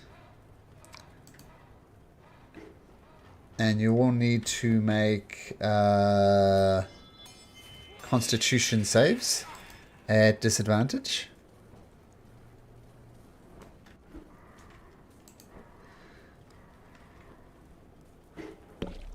Another 4. Dedrick rolls a 14, which passes. Vincent, you fail. Vincent, you fail. Oh, sorry, Vincent fails. Daku fails, and that's it. So, what happens is this disgusting vapor comes out and you all take this much poison damage. Boom. 6 points of damage. 1, 2, 3, 4, 5, 6. Yeah, and you're just coughing and spluttering. You're not technically poisoned, but I'm going to put the poison marker on you, just so I can remember. But you're coughing and spluttering as this thing... start moving around. What?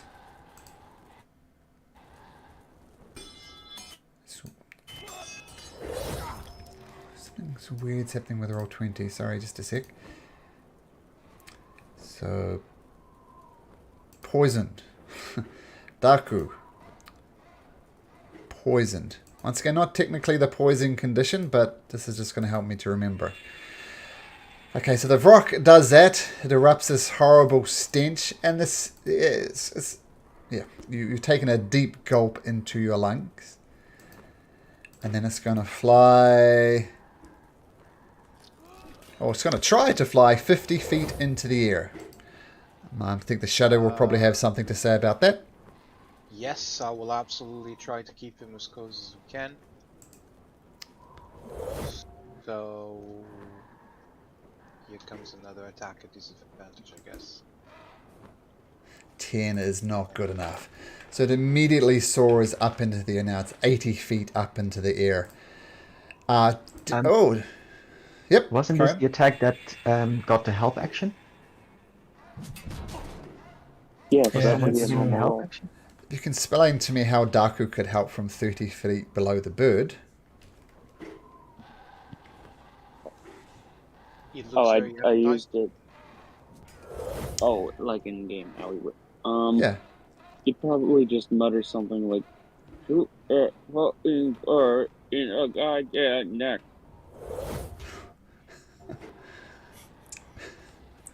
Okay. Tell you what, it's a long shot to help someone from this distance, but Daku, make me a performance check. I'll give you a chance. Normally I'd say no because muttering, but if you do something particularly distracting to the rock by making a performance check, then I might let you. It's advantage.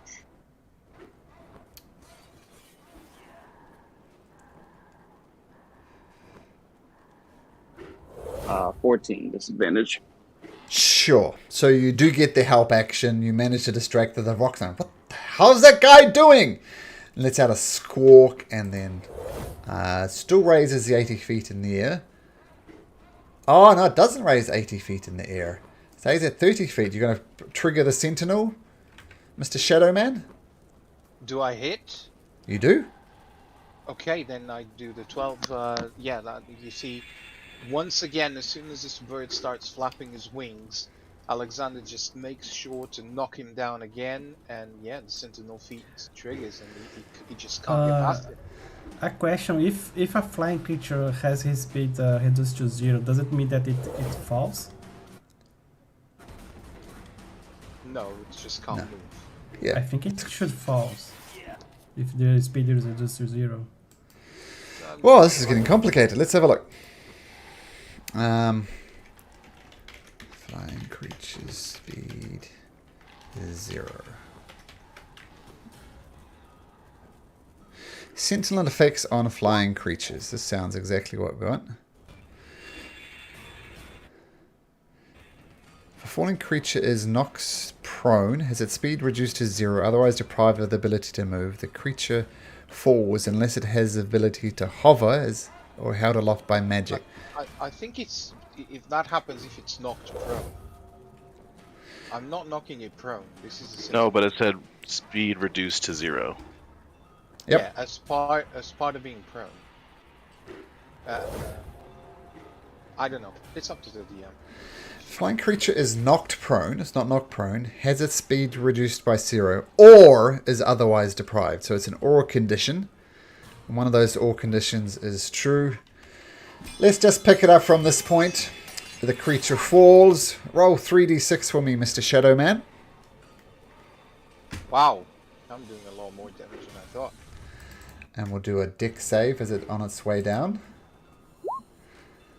And not only that, it takes 9 points of damage. Man, you're supposed to be cool, Rock. What have you done to me? And it falls to the ground, and it does fall prone as well. But technically, it's used none of its movement. So you But its knock it speed prone. was reduced to 0. Yeah, so Ah, it does. Okay, so it's going to remain prone on the ground. So, yeah. Donk. Vroom, crash. Dedrick is no longer... How much was their poison? It was 6 points of damage. So he's coughing, spluttering from these spores coming out of this creature. Needs to make another con save at disadvantage. succeed? Thought you What said was he it? succeeded the first time. Nope, Dedrick failed the first time. Ah, And he fails again and takes another, only 1 point of poison damage, but he's coughing and spluttering. He attempts to get out. He crawls over here. He's still coughing and retching, even though he's technically out of here. Bog, creatures on the ground, flapping around. Maybe this is your guys' chance. What do you do? Is Bog still stunned? Nope. Ends at the end of the rock's turn. So no. Perfect. Okay. Yeah, so nobody is stunned now. Nobody is stunned.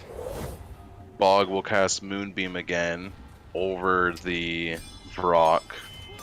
Okay. And so that 18 radiant damage it rolled, he'll do that on a failed Constitution saving throw, or half as much on successful. Okay, this will only technically happen on the creature's turn. So we'll get to that when it's his turn. But there we go, the Moonbeam is on. But technically when it says when a creature enters the spell's area for the first time. Yeah, this is something they had to clarify in some errata. It's or starts its turn there. So if it starts its turn there, then it will take it. Yeah, so almost certainly it's going to take it, because it's probably not going to be able to move before its turn, right? But technically it happens on its turn. So we'll get to that. But regardless, you cast Moonbeam, and I just going to admire that effect for a little bit. It's still amusing me. But that comes down. Yep. And that'll be my action, and as a bonus action, I will wild shape into a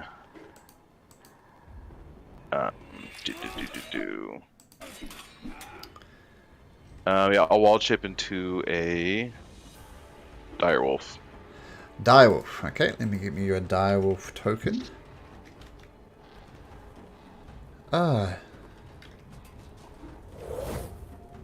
Oh, there it is.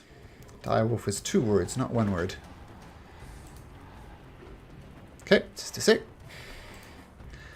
And I'll save this direwolf in a convenient place, as it's probably going to happen again.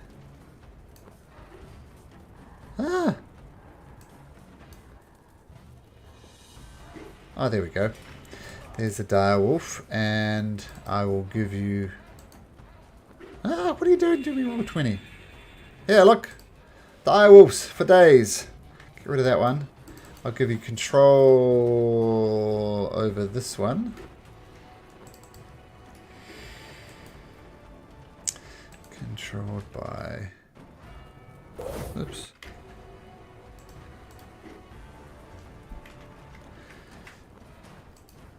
Okay, so bonus action. There you go. You should have control of that wolf now, Bog. The direwolf. And then I'll move over here by Caspian. Okay. I'll move Bog the other way. Sure. Okay, so yeah, nice. So you wild shape, the Moonbeam comes off, you wild shape, your bones crack, fur grows. You turn into a massive direwolf and pound over towards Caspian. Edward, what do you do? Okay, I get a bit closer. I move Alexander right next to this bird that is now prone on the floor. Is that right? Yep, it's prone.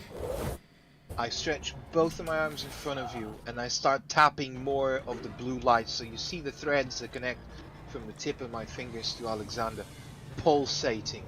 As Alexander movements leave a spectral trail of purple blue light behind him, I'm just gonna attack this guy with my great weapon master feats. As you see the trail of the weapon on this downward slash, just absolutely try to wreck this guy up, and I miss. Straight roll. Oh man, that would have been great. Yeah. I would have failed even if I didn't use. Yeah, 10 would have missed. I think I only have 1 attack, so that's it. Yep, Can I level use a 4. reaction? Can I use a reaction to to do chrono? I want to do chrono. What was the name? Chrono shift. Chrono is it? shift on Edward, so he can reroll. What's the range on chrono shift? 30 feet. Unfortunately, great idea, but he's not close enough. I didn't. Oh yeah. Yeah. He didn't. Oh, because he did it with the shadow though. That's right. Ah, are you taking with a shadow? Oh, you are taking with a shadow. Yes, you can roll again. Another straight roll. Nice. Chrono Shifter. Love it. Well, don't know if it's gonna help. Oh, man. It helped a little bit. Oh, such a good idea by Kimmik, but I'm going to give you one of those. Sorry. Yeah. Okay, is that your turn, Edward? That is so the cloud of stinky smell that's on the floor, right? The clouds dissipated, but you do notice that Dedrick, Vincent, and Daku are still coughing away. So you can move. That's all right then. I'm not gonna change what I did. Okay. Yeah, that's it. That's the end of my turn. Vincent, let me just see when this happens. Oh yeah, it happens at the start of your turn, so make another con save. Okay. Vincent, at disadvantage. Okay. Oh wow. Yep, you continue to cough and cough and cough, and you take 4 points of poison damage.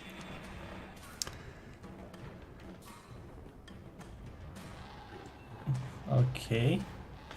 So, seeing the creature on the ground, so Vincent smells blood here. Yeah, he's just going to attack as this is prone, so it's a straight roll, right? Straight, yes, straight roll, because because it would be you're cursed and is prone, so straight roll, yep. Okay, so first attack. 20 Oh, hack, hits. plus 12 plus my Prison Right. Prison Right is 4. Mm-hmm. And then bonus action. My bonus action with my double bladed. Ah. Whoops. That's Okay. it's 6 plus my Prison Right. Ooh. And first time I'm using it, you see the armor of Vincent. You see like a dark shadow come off it, and it's kind of spills on the creature. It takes another 9 necrotic damage from my hunters. Nice. Okay, yes, just hacking mercilessly into this poor little birdie. So innocent, but yeah, nicely done, Vincent. And you failed your save, so that stays on. Okay, unless you want to move or a bonus action, it's Caspian's turn. Yeah, I'll stay put. Okay. Caspian will try to mind whip it, so it needs to make a intelligence saving throw, DC 14. Okay. Intelligence saving throw DC 14 has advantage on this, but I can't roll with advantage for shit. So it takes 11 points of damage. Okay. And then it needs to decide for action, bonus action, or movement for next turn. So it can't get up and attack. You guys are being bullies. Kimmik! Is this creature like pretty? Is it pretty damaged as it looks to us, or? I'll say it's bloodied, which means it has less than half its hit points, but still could take a few more hits for sure. Okay. I'm going to Kamek is going to do magic missile. On the creature. Nice. So I've got 3 darts, and the 3 are going to hit the creature. Okay, nice. Do I need disadvantage on the 3 of them? Nope. Just roll 3d4 plus 3. And they automatically hit. So 2. 2 more of those. You said 3d4 plus something. Maybe I should just use them. Yeah, I should just use this one. Yeah, 3d4 plus 3. Yep, and one more. So it's a total of 8 points of damage as a magic missile hit the creature unerringly, thump into it. 8 points of damage. It is pissed off. It is annoyed. All it wanted to do was kill all of you guys. Oh, did I lose the moonbeam? That's weird. Yep, nice Kimmick. Doesn't miss. Hits. Fantastic. Assuming Just that's the move a end. little bit back. Okay. Moonbeam go. That's weird. Okay, well, we know the moonbeam's on. Move a little bit back. Okay, Daku. Make me a Constitution saving throw. Alrighty.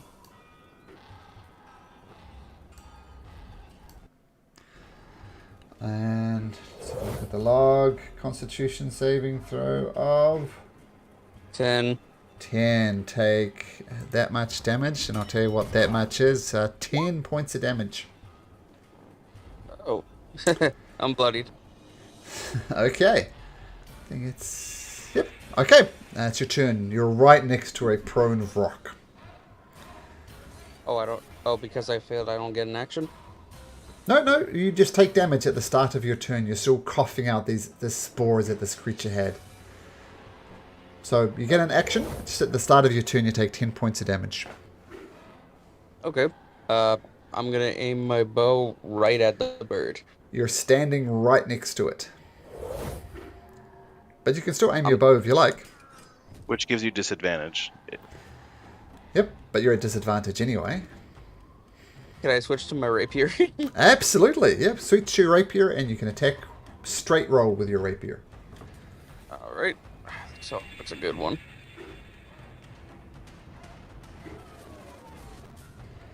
Ah, 10. Yeah, you swing and a miss. This is with the coughing. Oh, sorry, that was your con save I was looking at. Ah, that hits. Wow. Alright. Was that a disadvantage? Oh, the straight roll. Yes, that hits. Yep, roll damage. But, stupid question, would I be able to put my sneak attack damage? No, because any type of disadvantage. Does he have advantage from flanking? Yeah, Which- I No, we don't. have, We don't do advantage for flanking. but I don't- I'm just next to it, so he can I help him. I can. I don't need advantage if an ally isn't within 5 feet, the enemy isn't Yeah. passive. Yeah, you're right. He's Yes. 15. Oh. Yes. You may do sneak attack damage. Alright. Damage from the rapier first. That will be... 10. Let's see. 10 piercing and... Sneak attack. 17 altogether. Okay, got it. Whoops. Don't got it. Now I got it. Yeah, so you take your rapier and you drive it deep into the creature and it screams as... Where's my movement? Keep disappearing. Anyway. Yes, so... hits it. Recoils back. You're right next to it. Do you stay there?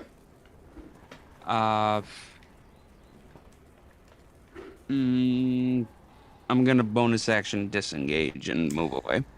Okay, I'll drag you kind of close to Kimmick, so you move away. Bonus action disengage. Jimmy, you're up. So, excuse me. Jemmy's going to sprint forward with his quarterstaff in his hand. And what he's going to do is pole vault style. He's going to ram that quarterstaff into the ground, and he's going to acrobatically flip over the top of the rock's head, twist round so he's facing the way he came, and land on its shoulders. At which point he can then try and get the quarterstaff round underneath its neck, and then he's going to use an unarmed attack. All right. That was a lot. That's Dope what monk happens when shit. I'm quiet. Yeah, all that Okay. in one go, please. Sure. Yeah. Good So luck. make Good your luck with the unarmed rolls. attack. So you can allow me just to get on top straight away. Fantastic. Thank you. Then you'll slide it off it when you finished your turn. Cool. Yeah. All right, But- Najrama. Yeah. Actually, yeah. There we go. Oh, at disadvantage. Did you really roll a natural 20? Oh, really? Still a That's chance. terrible. Still a chance. Double Yeah, that crit. hits. That hits. Awesome. So 7 points of bludgeoning damage. Okay, got it. Bonus action attack. I believe so. Okay, bonus action. Yeah, we'll go with a flurry. 2 bonus actions. Okay. Disadvantage. That hits still. That hits still. Awesome. Why not straight rolls for the pro? You're right. Okay, let's go back. That's natural 20 is a hit. So roll another d4, and I'll do that much extra damage as well. Roll a d4, Jimmy. Yep. Another 4 Wow. damage. Then your second attack hits. We'll say for 7, so that's another 11 points of damage. And you have one more flurry of blows, which we'll say is a 16, which also hits. So do another flurry of blows hit.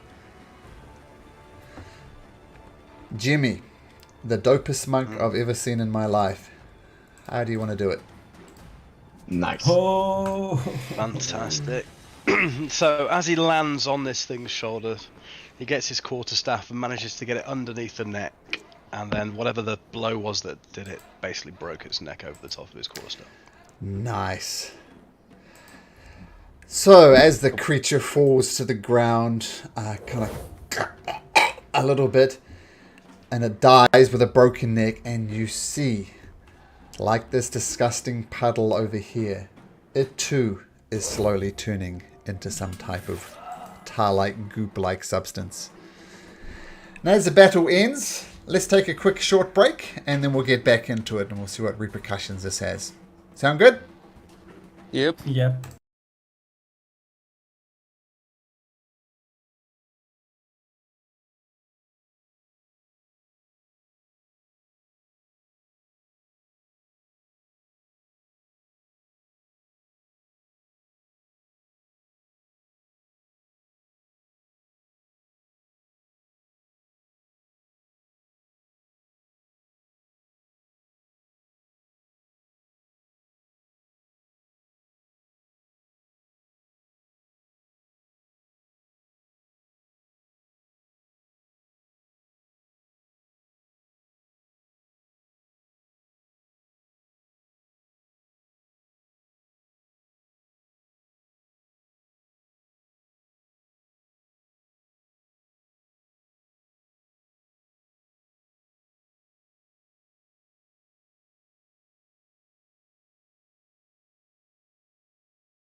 we are all still in initiative order.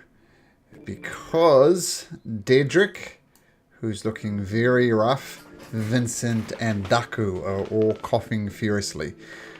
So, Jimmy, you land the death blow on the Vrock, which was good because it was the Vrock's turn next.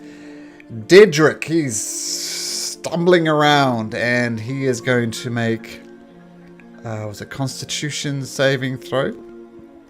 At disadvantage. He rolls not enough and he takes another 6 hit points. He's coughing and hacking and he's looking even worse if that was possible. Bog, what do you do? Creatures down, people are still choking. It would still be up. And I wanted to move it over to this weird big blob thing over here. Sure. Say the moonbeam. Don't know why it keeps disappearing on me, but the moonbeam's here and it's almost cooking the goo. That is your action to move it though, Bog. Yeah, and then as a bonus action, I'll cast healing. Oh, I guess I'm... Okay, so I can only move it as the wolf. Oh, I can't duel. And it is an action to move it. Yeah, you're still wolf form. Yeah. Action to move it, but I think I can leave. Yeah. So as a bonus action, I'll drop wild shape. I'm just gonna put the wolf over here for now in case something happens. Sure.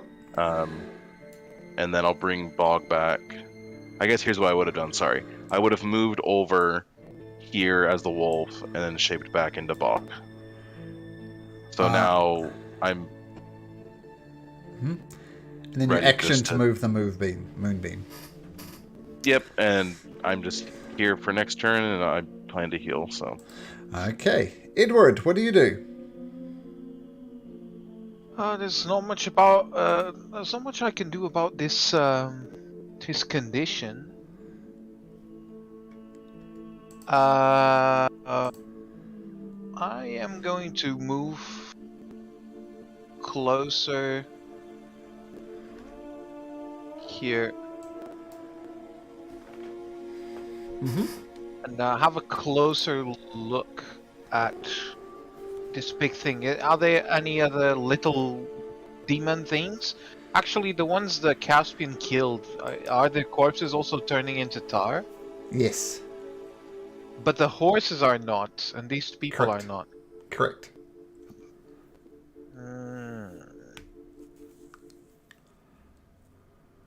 What do I make of that? It's like a condition or magic?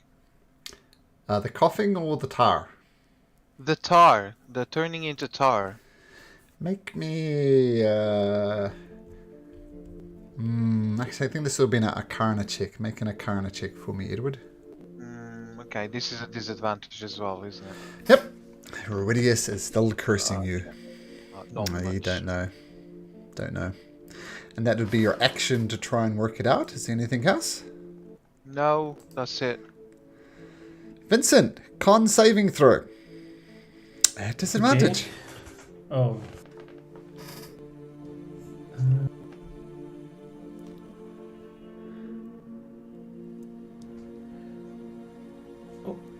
Oh, 41! What What? is that? What happened here? 19. Looks like you rolled 2 19s, though. Yeah, 2 19s. I don't know why it did sum it up. I don't know, but that's an awesome roll. There you go. You found a glitch in the matrix. I think that looks like 2 rolls of 19, though. You stop coughing and hacking. It happens at the start of your turn, so what would you like to do? Okay. When I did that first nature check, do I recall something about, like, maybe I can use something else to cure this disease, like maybe a holy water or something to maybe... Holy water seems as if it could be useful. Really? Okay, so I have holy water on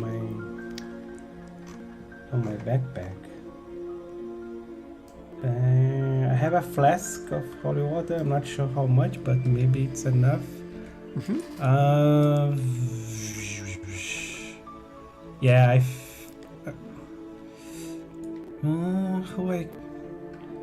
yeah, maybe I'll heal this guy first. Maybe he's. Okay. So I'm gonna take my holy water and give him. Okay, so you kind of feed it to him, half of it splashes onto him, and rather out of nowhere, Vincent, you work it out. Here's a description from the Vrock's special ability. So, from nowhere, you manage to work it out. Okay. And the holy water, and he Okay. stops coughing. Okay. we'll say Someone that- else, I say to everybody, hey, if you guys have holy water, it helps. And yeah. Okay. Why do you have holy water on you? Who doesn't? I mean, it's basic adventure gear. You as adventurer should have holy water always.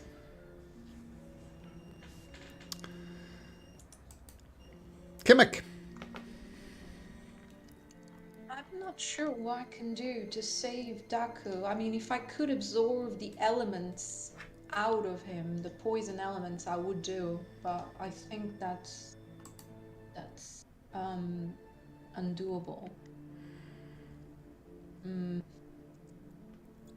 What I'll try and do is I also want to understand a little bit more what is going on there. Okay. So I'll stay close to Dako still, but I'll try and move closer to there and try to understand a little bit. Okay. Make an Arcana check. At disadvantage. Oops. Oh. Okay. Okay, so you do get a closer look at this creature, and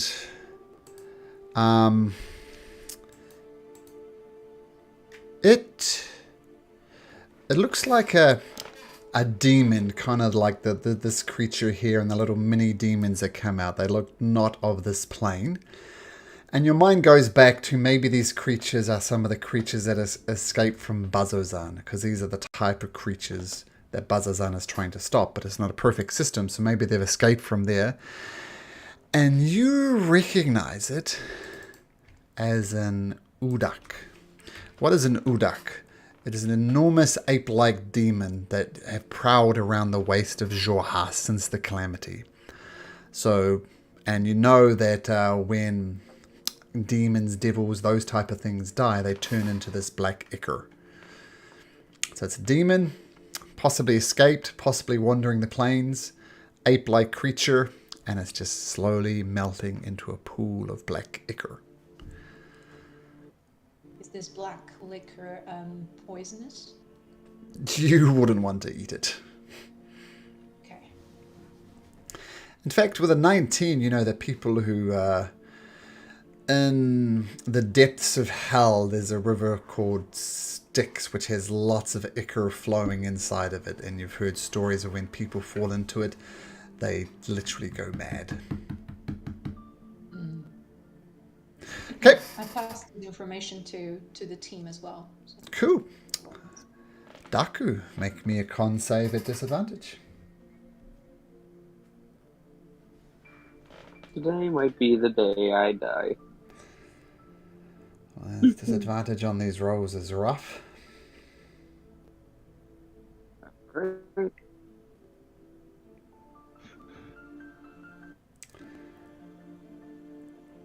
Seven. Cough! Wretch! Take 9 points of damage. Ooh, Daku, I see how close you're getting. Daku just falls to one knee. I use Chrono Shift again to go back in time so Daku Ooh. can reroll. Okay, another roll at you just had your turn, so you get your reaction back. Make another con save, Daku, at disadvantage.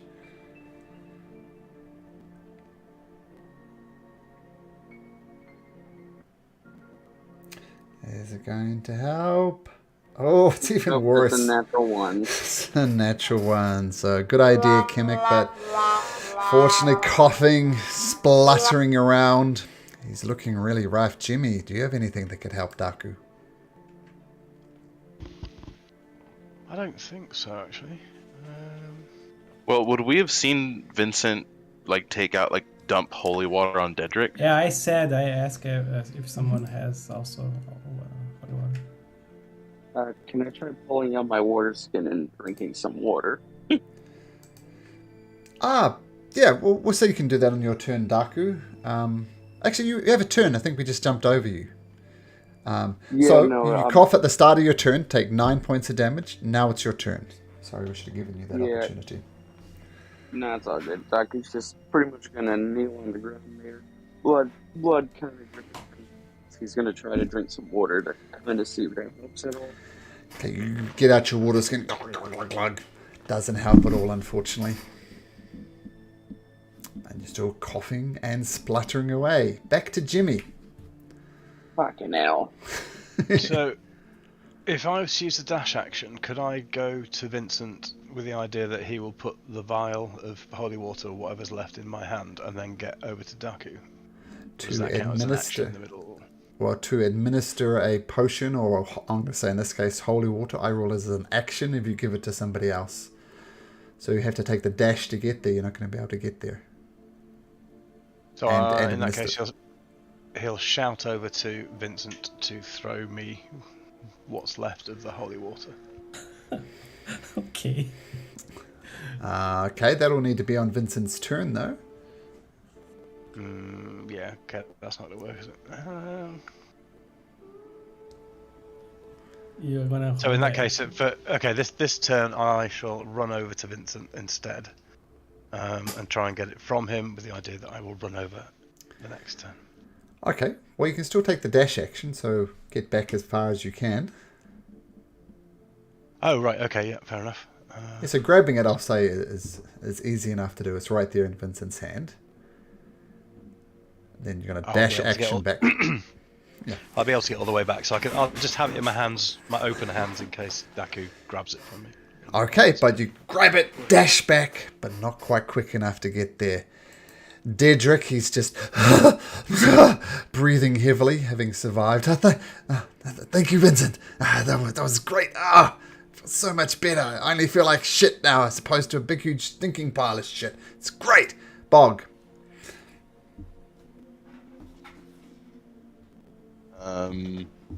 So Vincent threw that to Jemmy, right? Jimmy grabbed it from Vincent. So Jimmy has the holy water right next to Daku, but he's not quick enough to administer it. So yeah, I guess we could kind of phrase this as like, as Jemmy was running back to, I ran alongside him, and maybe Jemmy's like fumbling with the vial and isn't able to get it in time, and I'll take it from Jemmy and then give it to Daku. Okay, with that, half feeding it, half splashing on him, Daku, you take a moment, you cough and splutter, and you are under this nasty poison condition. No more. Oh God. So let me just summarize what you learned about Udaks, just because somebody asked. Enormous ape-like demons that have prowled the wastes of Xhorhas since before the calamity. Since the calamity. Oh yeah, and number one, it's less poisonous, it's more maddening. But regardless, it's a nasty, nasty substance. You want nothing. Oh, are you saying that this black goo over here is that stuff? Is it dying Udak? Yes. This where the moonbeam is, it's a dying Udak, and your moonbeam is kind of frying it up. I'll say. Okay, so maybe like if Kemek had shared that, we could assume that like an Udak died right there, and then we've seen at least 3 different of these little demon quasit things come out of the Udak oil. Yep, they came out of this pile of goop anyway, and the quasits are also turning into tar. Just slowly, the process is just starting, as is the Vrock. It's turning into this thick tar-like substance. Yeah, they are probably from Bezos, so Oh, okay. So it's not that like only Udoks turn to tar. It's that we've seen all these things turn to tar as they die. Yeah, the Udak, the Vrok, and the Quasits. They're all turning into tar. This one's obviously a lot more advanced in the process. Interesting. And is the dying oil caused by the Udak? Is that... That's like That's him a- decomposing, right? Yeah, think of it as decomposing. It's decomposing into oil. And so we saw like the kind of corpse of the Udok decomposing when we got here. So like can Bogwood like walk up to the different people and try and inspect like basically it's like who are these people to have been able to like kill a creature so huge? Trying to figure out who they are.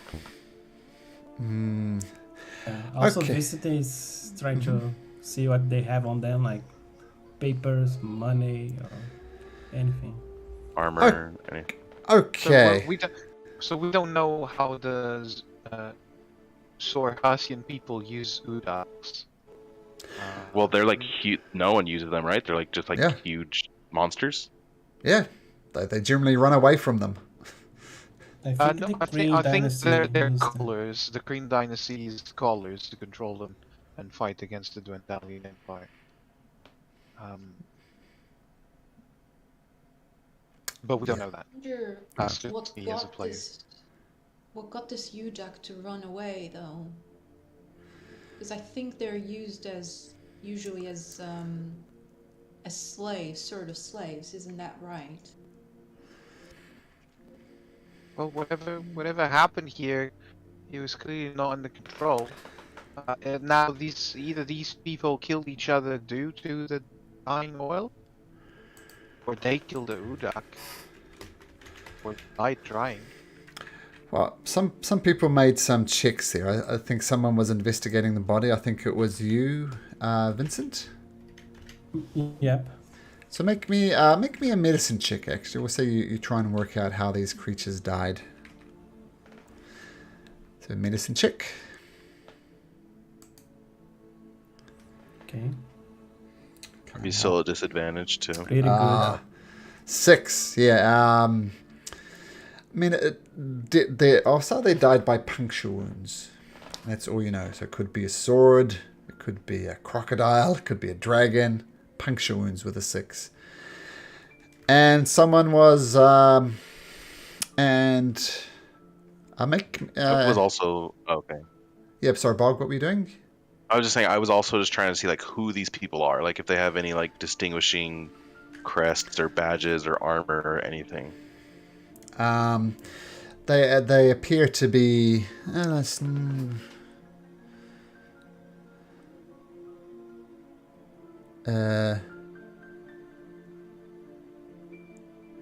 Well, they're wearing hide armor. They look like they could be common. They're not the Aurora Watch, you know that because they're not done that. It seems like some maybe a traveling merchant band, and maybe these were the guards. Some of them have hide armor, some of them don't. Okay, so like we're on the route to the caravan, so it's not crazy to think maybe these were people just like merchants or coming to or from the caravan. Yeah. Yep. So caravan, maybe merchants, maybe they're. And maybe some of these people were merchants, maybe they were customers even. And it looks like some of them have swords and stuff in their hand, which maybe killed the Udak. But Yeah. sign of a battle. I know Vincent's over there inspecting people, and can I try and inspect too to see if I can ascertain how they died? Yep, medicine check. Alright, we'll see if it...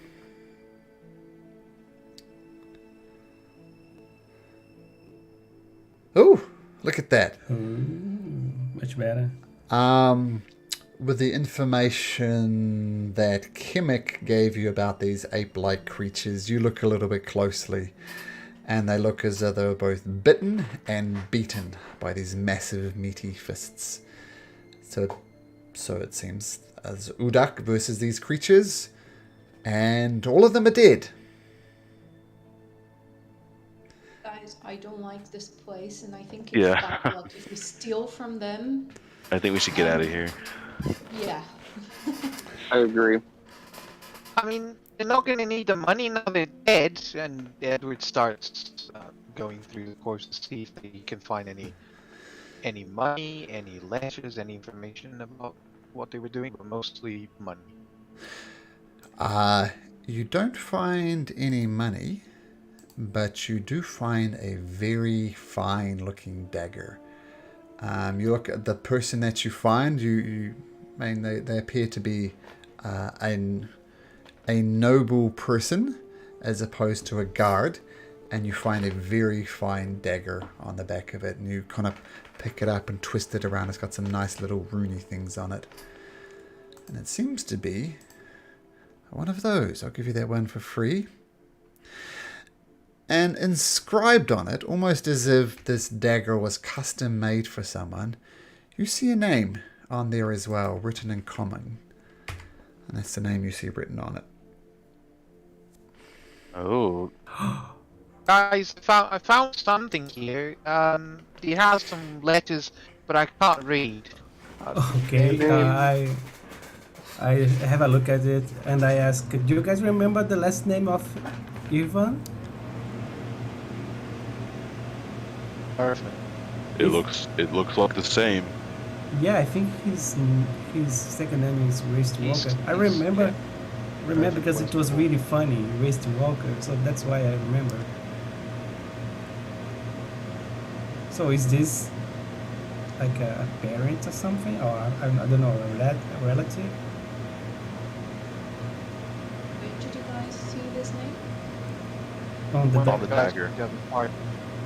But how do you know about it?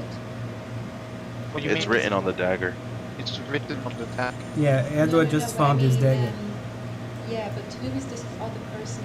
Oh, it's that shaggy-looking human rogue guy from the other Yeah, party it's that tried to the steal shaggy- The Caspian's. shaggy guy who tried to steal also the emerald. He was good. He was with us at the eating contest. Yeah, but yeah, he's a piece of shit. Right.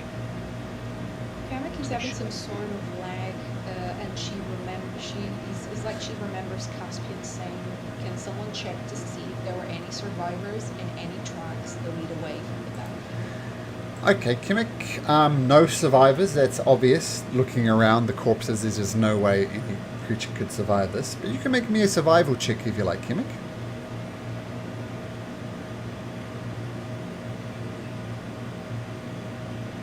I'm going to say someone helps you, so it'll be a straight roll. And you do actually find something. You see the tracks of a horse are heading south. In the direction that we are going. Yes, in the direction you're going. Yep, tracks heading to the south. Guys, there's some tracks. They go to the south. And it's just a horse, so you don't So know the the horse is a person I- rider or not. Sorry, the horse. person I found this dagger now that they say it belonged to, or it has the name. Sorry, the dagger I found, was it like in a pocket or was it stabbed? Was it, Oh, no. was it stabbed? It was at this. It was in the. Actually, it was in the person's hand. Like not Okay, like does he it was look using like it. Shaggy? Does he look like It's a woman, isn't it? No, it's a male. Oh. It's a human. blonde hair? Like any resemblance to Irvin at all? Making a perception check. Oh, damn it. At disadvantage. Curse you, Ruidius.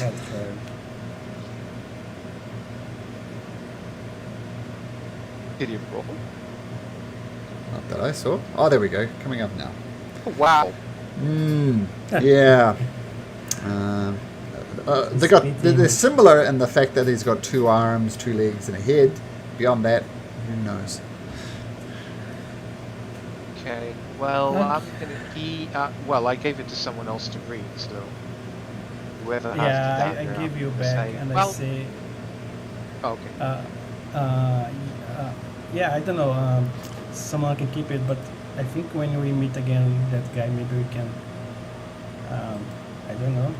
I mean, I don't like the guy, but maybe you guys can.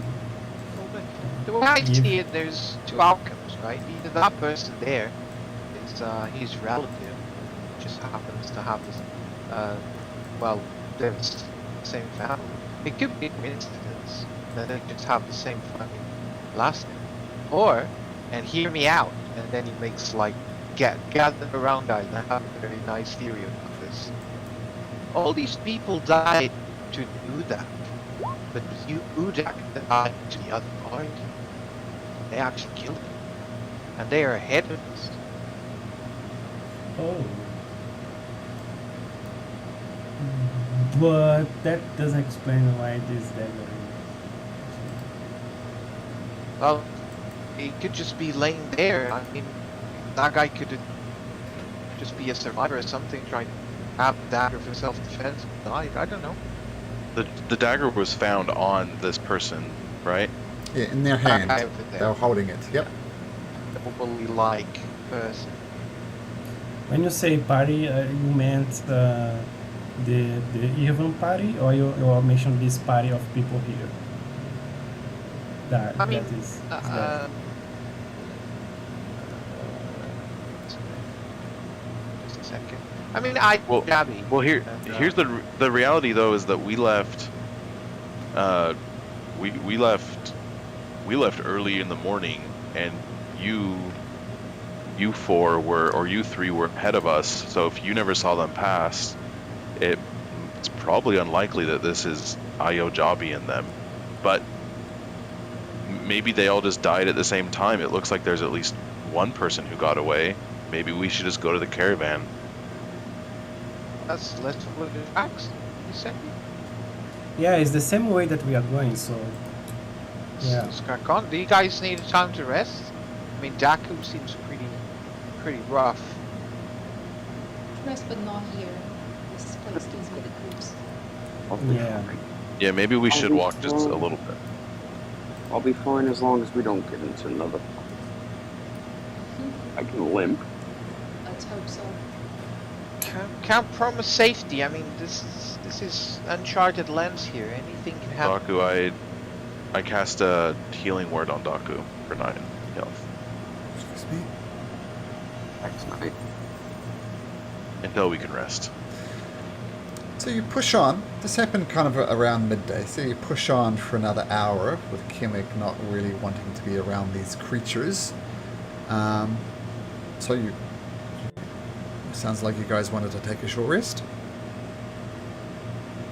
I think when it starts to be like lunchtime or so, just stop for food and have a short rest. Sure. The short rest thankfully goes uneventfully.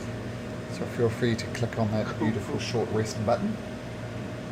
I will use some of my hit die. Woohoo! 7.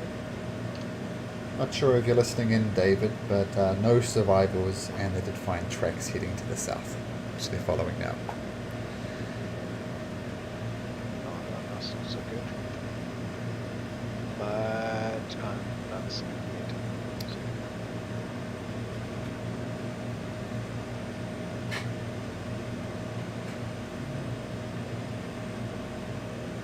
Okay, you guys keep on pressing on. Oh, I guess second wind on short rest. I thought it was on long rest. That's cool. So you press on for the remainder of the day, and dusk starts falling again. And once again, you can feel the temperature starting to decrease. Do you want to search for a nice place to rest again? Fog. You found this a great spot. You can do it again. Certainly, and I'll look around. Survival at disadvantage. No nice spots, unfortunately. I'd like to try as well. I think you would help him run. Yeah. Well, if you help him, we'll say you do that, Kimmick, which will turn his disadvantage to a straight 11. So, unfortunately, with Bog and Kimmick looking around, you don't find a good place. But you do, once again, I assume, get a little bit off the side of the road. There's no nice heated rocks around here that you can find. Do you set up a fire, or you just try and push through the evening? Yeah, I think we'll need a fire tonight. It's certainly colder, and I'm tired. The fire will help the spirits at least. We do turns again. Well, Plus, it helps with me seeing at night. well, you guys are going to have a lot of these. I mean, it's at your current place, it's going to take 12 days to get to Bazozan. So as opposed to repeating this 12 times, I'm just going to say that you set up watches for the evening. Nothing much happens. If there's any conversations you need to have, please do. But the evening goes uneventfully. Yeah, I think I would talk with Daku and then ask again, like, if he, I don't know, thought anything, like what to do about his sister, if he is thinking like maybe after Bazuzan, I don't know, if he has any idea what to do with this.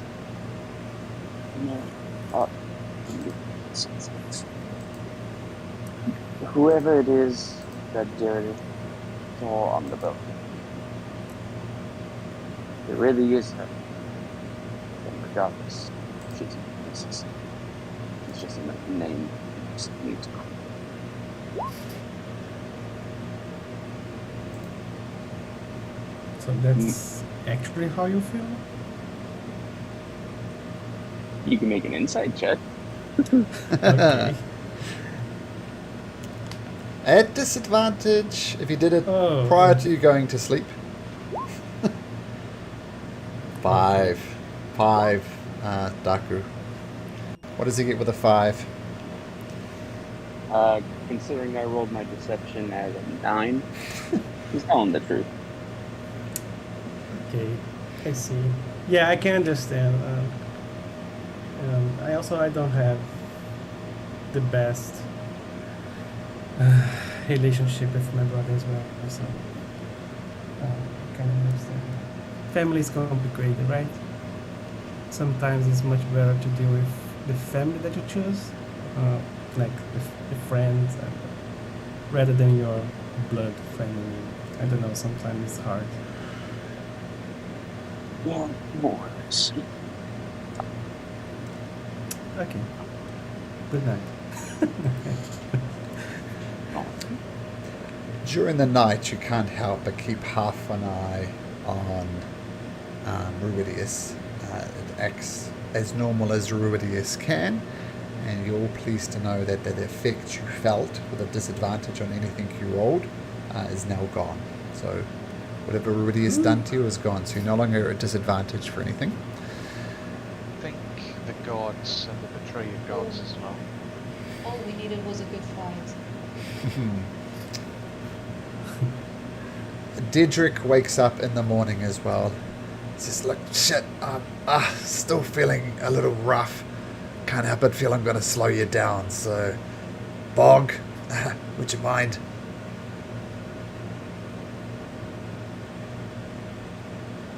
So that's a long rest now? Yeah, long rest is done. Yep. I don't know if you're muted, Bog, but would you mind picking me up? Give me a ride? Oh, sorry. Yeah, I was talking to myself. I'll go down on one knee and be like, sure thing, hop on. Okay, so jumps on. And unless there's anything you guys need to do, we can start traveling further down to the... I believe, boss, it is 5 o'clock, so I do that. You need to go, Daku? Yeah. Okay, cool. Well, what's the... Protect Thank you you. for a fun session. Okay, we'll see you next week, Daku. Take care. Oh, he's gone. Oh, So, wow.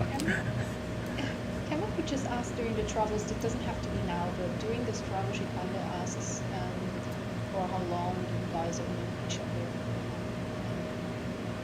Yeah, like she starts to show more interest in getting to know this group. Yeah, Viston would say that not much, maybe 2 weeks, maybe something like that. Like we met at Erzin. It's this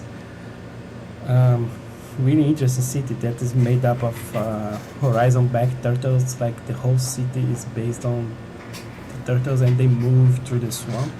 So it's kind of tricky to find the city. So I was really lucky to find it. And yeah, we kind of met there, and like each one has his own reasons to be there. But in the end, we came up together to find this goblin called Bobara. She was like a kind of a seer, or like yeah, some kind of a divination wizard of the tribe, and they asked us to find her and save her. So yeah, we did it together, and then that's how we get to know each other, and then went to Jigal to celebrate the mission, and yeah, that's basically. Personal missions driving people together. Yeah, that's like when you are in the, like when you are in a really hard time. That's when you see like your true friends, like the people that care for your well-being. Like when you are fighting, like the only guy that can help you is the one that is besides you. So so these people here, they saved me, they fight with me. So yeah. Yeah, got to cherish it. I've been a loner for a long time, and it does feel good to be back in a group. And I come from Azarius, the city of beasts, if you've heard of it. Yeah, I heard about it. That's where I come from. Yeah, thanks for telling me. I'm really enjoying Yeah. the bonds that you guys have between each other. And, yeah. But I would say that it seems that you were with us all the time, because you were at the, I mean, in my eyes, you are already part of the team. So. Kamek smiles and she gets a bit emotional, but she hides. She's done with crying. Okay. But you see her kind of hiding her tears. Yeah. And moving on with the journey.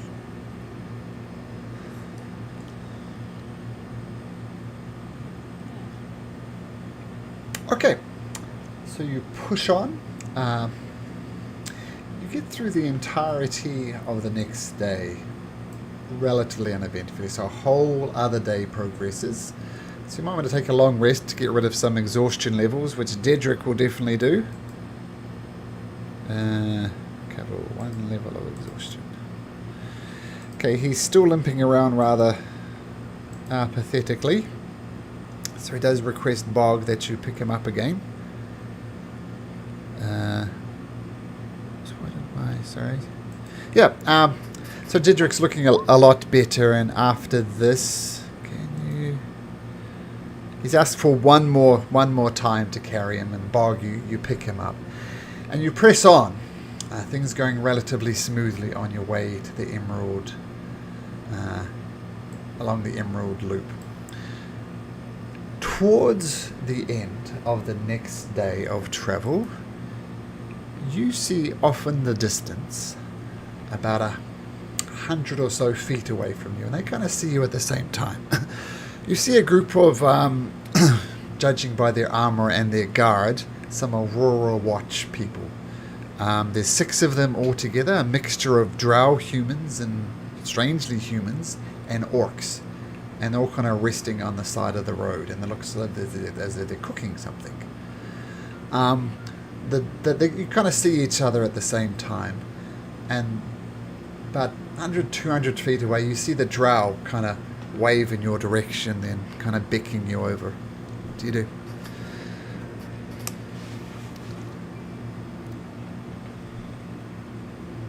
I think they're calling, guys. Should we get close? They might need help with something. I mean, Can we tell from here that they're Aurora Watchguards? Yep. Yeah, I would say, can you go first, Edward? Because I mean, the guys from the outpost, if they remember us, they're gonna remember me, Daku, and Bog. I mean, no, Bog was Bog was a here. creature, so Oh, I think it was Bog is Caspian. fine. Caspian. Yeah, It was Caspian. Caspian. sure. I don't mind going first. I mean, if we're going to Yeah. bases and we're going to meet a lot of Aurora Watch, maybe we can Yeah, ask I for know. information. Yeah. Yeah, I start going towards them and I wave. Beckons you forward, and as you get closer, whatever they're cooking smells delicious. Oh man, what is it that you're cooking? I can smell it miles away. Well, you don't like the demonic scum of the earth, so yeah, come on. I'll pour you a bowl. You're assuming too much there. Ha ha ha. Well, if you're traveling these roads, you're well, you probably might have seen a demon or two along the way, and we're heading back up to Jigao, but you want a cup? Yeah. You look like anybody who's not a demon at this point is a friend of the dynasty. So yeah, come up, grab a bowl, bring your friends over. We got plenty. Well, Oh, this thank is you. Like laughing. Some Laughing of at us are- Edward's joke. Some of us are in dire need of food. We've had our encounters. We're on our way to Bazazen from Jigao, actually. You see, like, Visit is going to put his hood on. Sure. Try to hide his horns, just because, like, maybe people can be kind of, how can I say, Racist? afraid of tiefenings because of the demo thing. Sure. Maybe so. Just to then I'm gonna kind of hide behind Bog and have my hood up. So yeah, just to avoid. so we're far enough away, I'll say I really don't think we should stop. These are the same guards from the outpost, like the same group. I think we need to just walk by and grab Edward and just keep going towards the caravan. And I mean, Dedrick here is an escaped prisoner of these guards. I think, Caspian, can you make him invisible? I mean, he's here and he has the thing, right? Yes. Sure, I can make him invisible. Poof, Dedrick disappears. The thing is, I agree with you. The thing is that if we do any movement that is suspicious, they can like,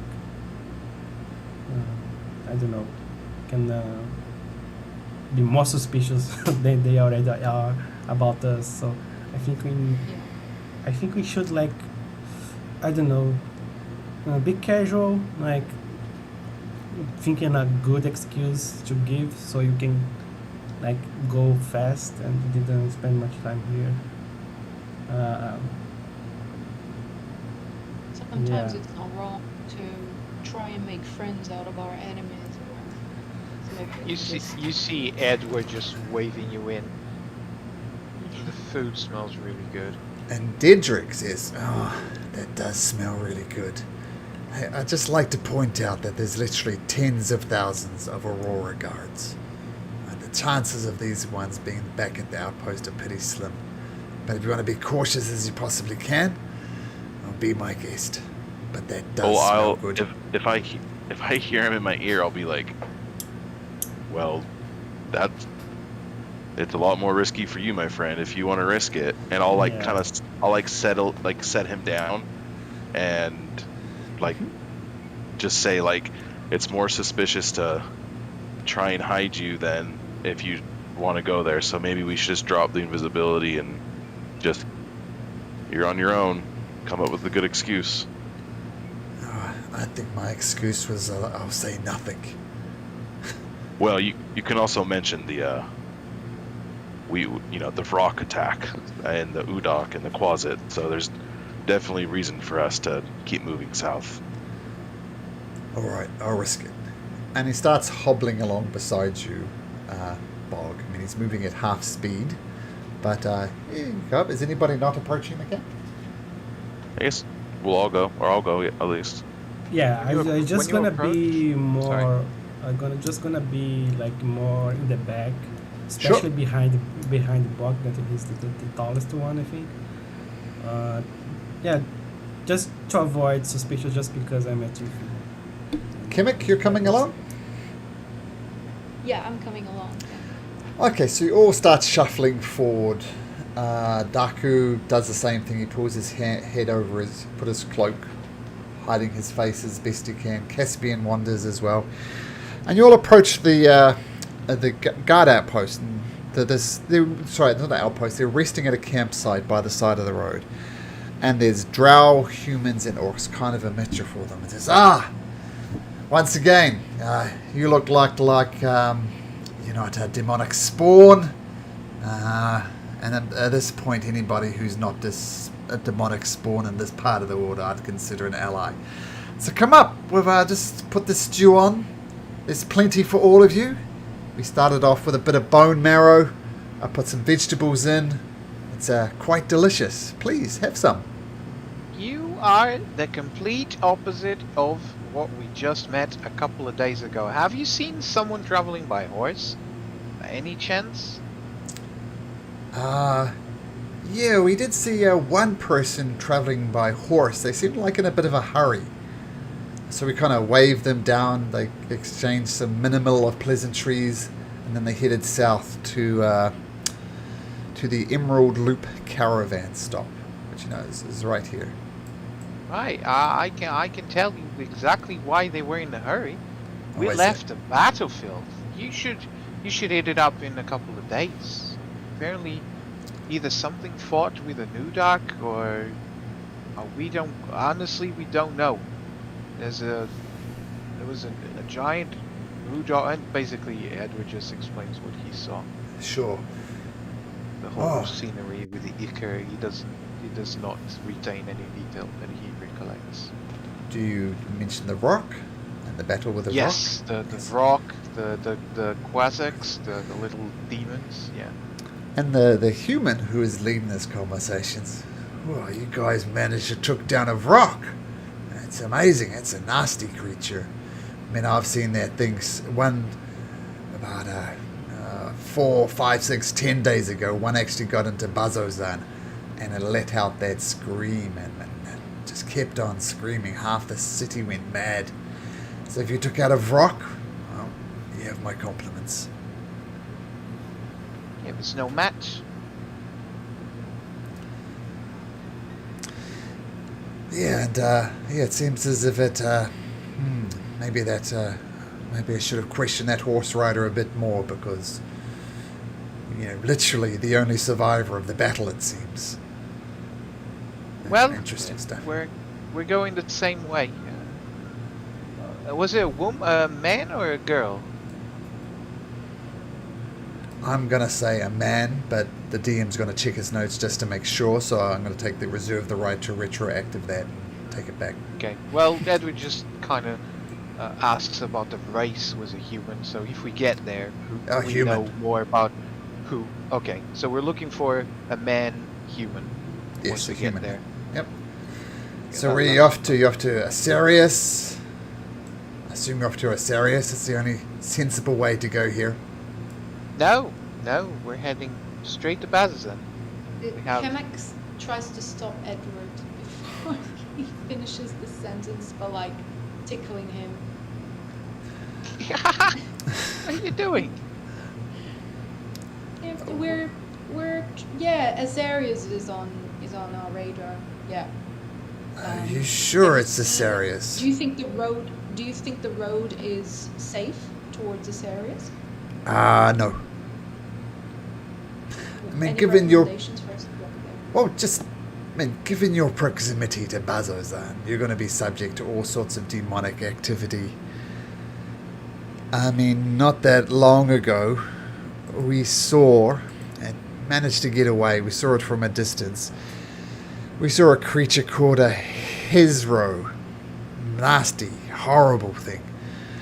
Like a reddish demon, massive maw, huge claws. We've seen those wandering around the place. So be careful. You seemed well armed. That's sensible. But be careful out there. It's not safe. I suggest heading to Asirius as quickly as possible. Thank you so much for the recommendation. Yeah, if we find anything about this, this horse rider, we'll try and, if it is urgent, we'll try and give you the information, so you guys are also well aware. Well, thank you, miss, but we're heading to Jigao. Seems not heading in the same direction. Okay. But Okay, Asirius, safe you travels. say? Yeah, make me a deception check, Kimmick. And not at disadvantage, just a straight roll. Deception check. Oh no! Yeah, why did you stop your friend there mid-sentence, miss? It seems he was going to say something and you stopped him. There was a bug. There was a bug. And I was just trying to kill this bug because I know how Edward is funny. He I'm not scared of bugs. Your We're story, going to miss. Bazazan. I You're don't know going what to she's on about. Bazazan. Well, miss, just for future reference, it's probably best not to judge, not to lie to a member of the Aurora Watch, right? We're here protecting the land, on your side. Probably best not to lie to us. What do you think? It's good. We just didn't want to sound foolish. I didn't want to sound foolish. Well, you failed Because- miserably. Because going to Bazazan, we know it's a foolish thing to try. Well, let me ask you then. Any one of you, why in the hell's name are you going to Bazazan? Edward struggles not to tell the truth here. He almost says exactly why, but then he recollects that I think it was Vincent that knocked on his hard, Yeah, I Thick kick head. in um, the leg. saying that we shouldn't tell about this. And he simply says, he doesn't lie, he just doesn't tell the whole truth. He just says, we have very important matches to attend in Bazazan. Someone in Jigao said that there might be someone that knows more about something that we need to find out. Well, thanks for telling me exactly nothing in a roundabout way. Who are you seeing? What information do you seek? It must be something pretty damn important to go to that hellhole. Did I write the name of the guy that we need to see? Yeah. You didn't, but I can tell you it. I don't know if you did or not, but I can tell you the name. Varen Thellis. Ushru. There we Yeah, go. let me check my Ushru. Ushru sent you. You're going to see Verin Dallas. Ah, that's it. Ushru was the guy that told us what. Yep. Do you say that? You're off to see Verin? Yeah, I kinda interrupt Edward and say, okay. I mean, No, it's I do supposed- say, Varian Tellis. Okay. Okay. Yeah, but I'm just gonna say, because it's supposed to be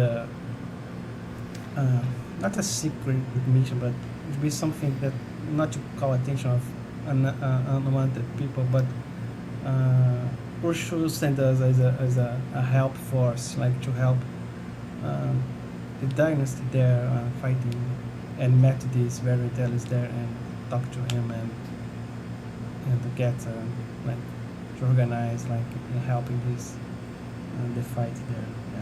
So what He you're promised telling some- me is you're mercenaries.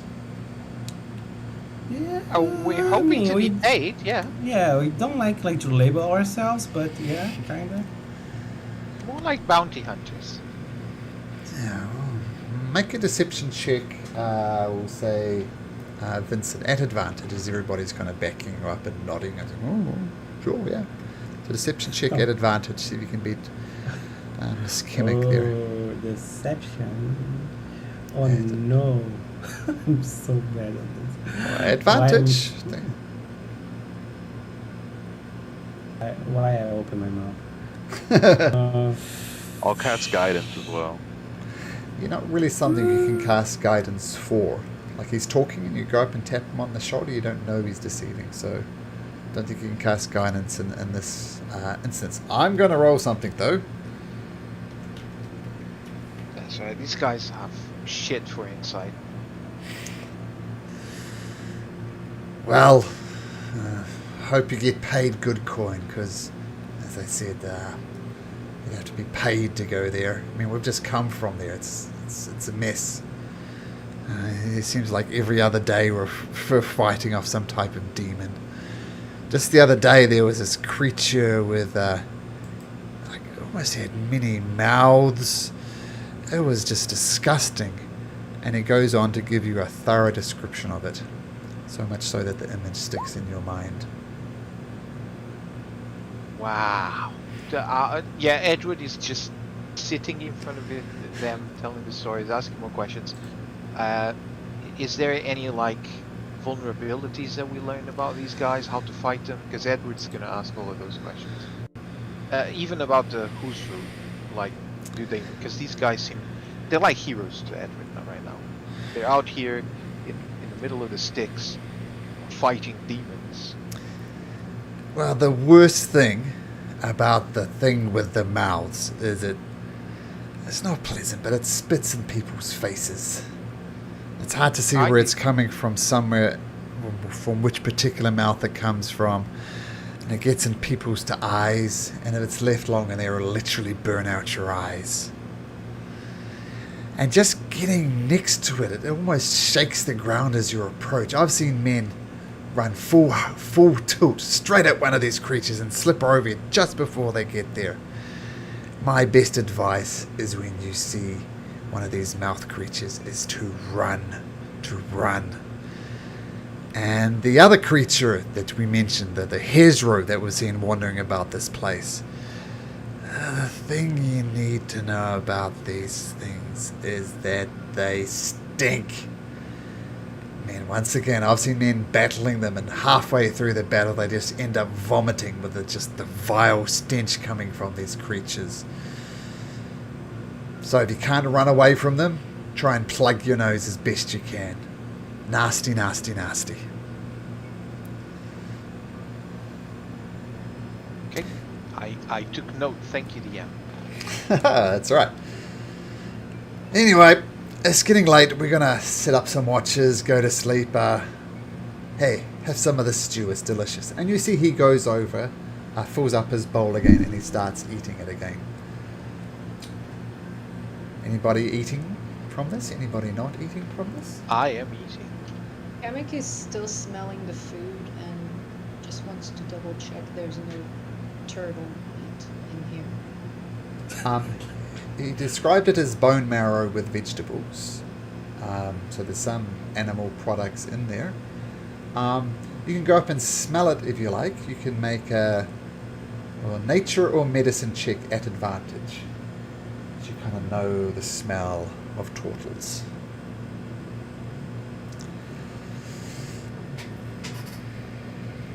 Or maybe I don't. Oh, you do. It smells very gamey type of meat, and you know that turtles wouldn't go under that more. Yeah, not turtle meat is the deduction you come to.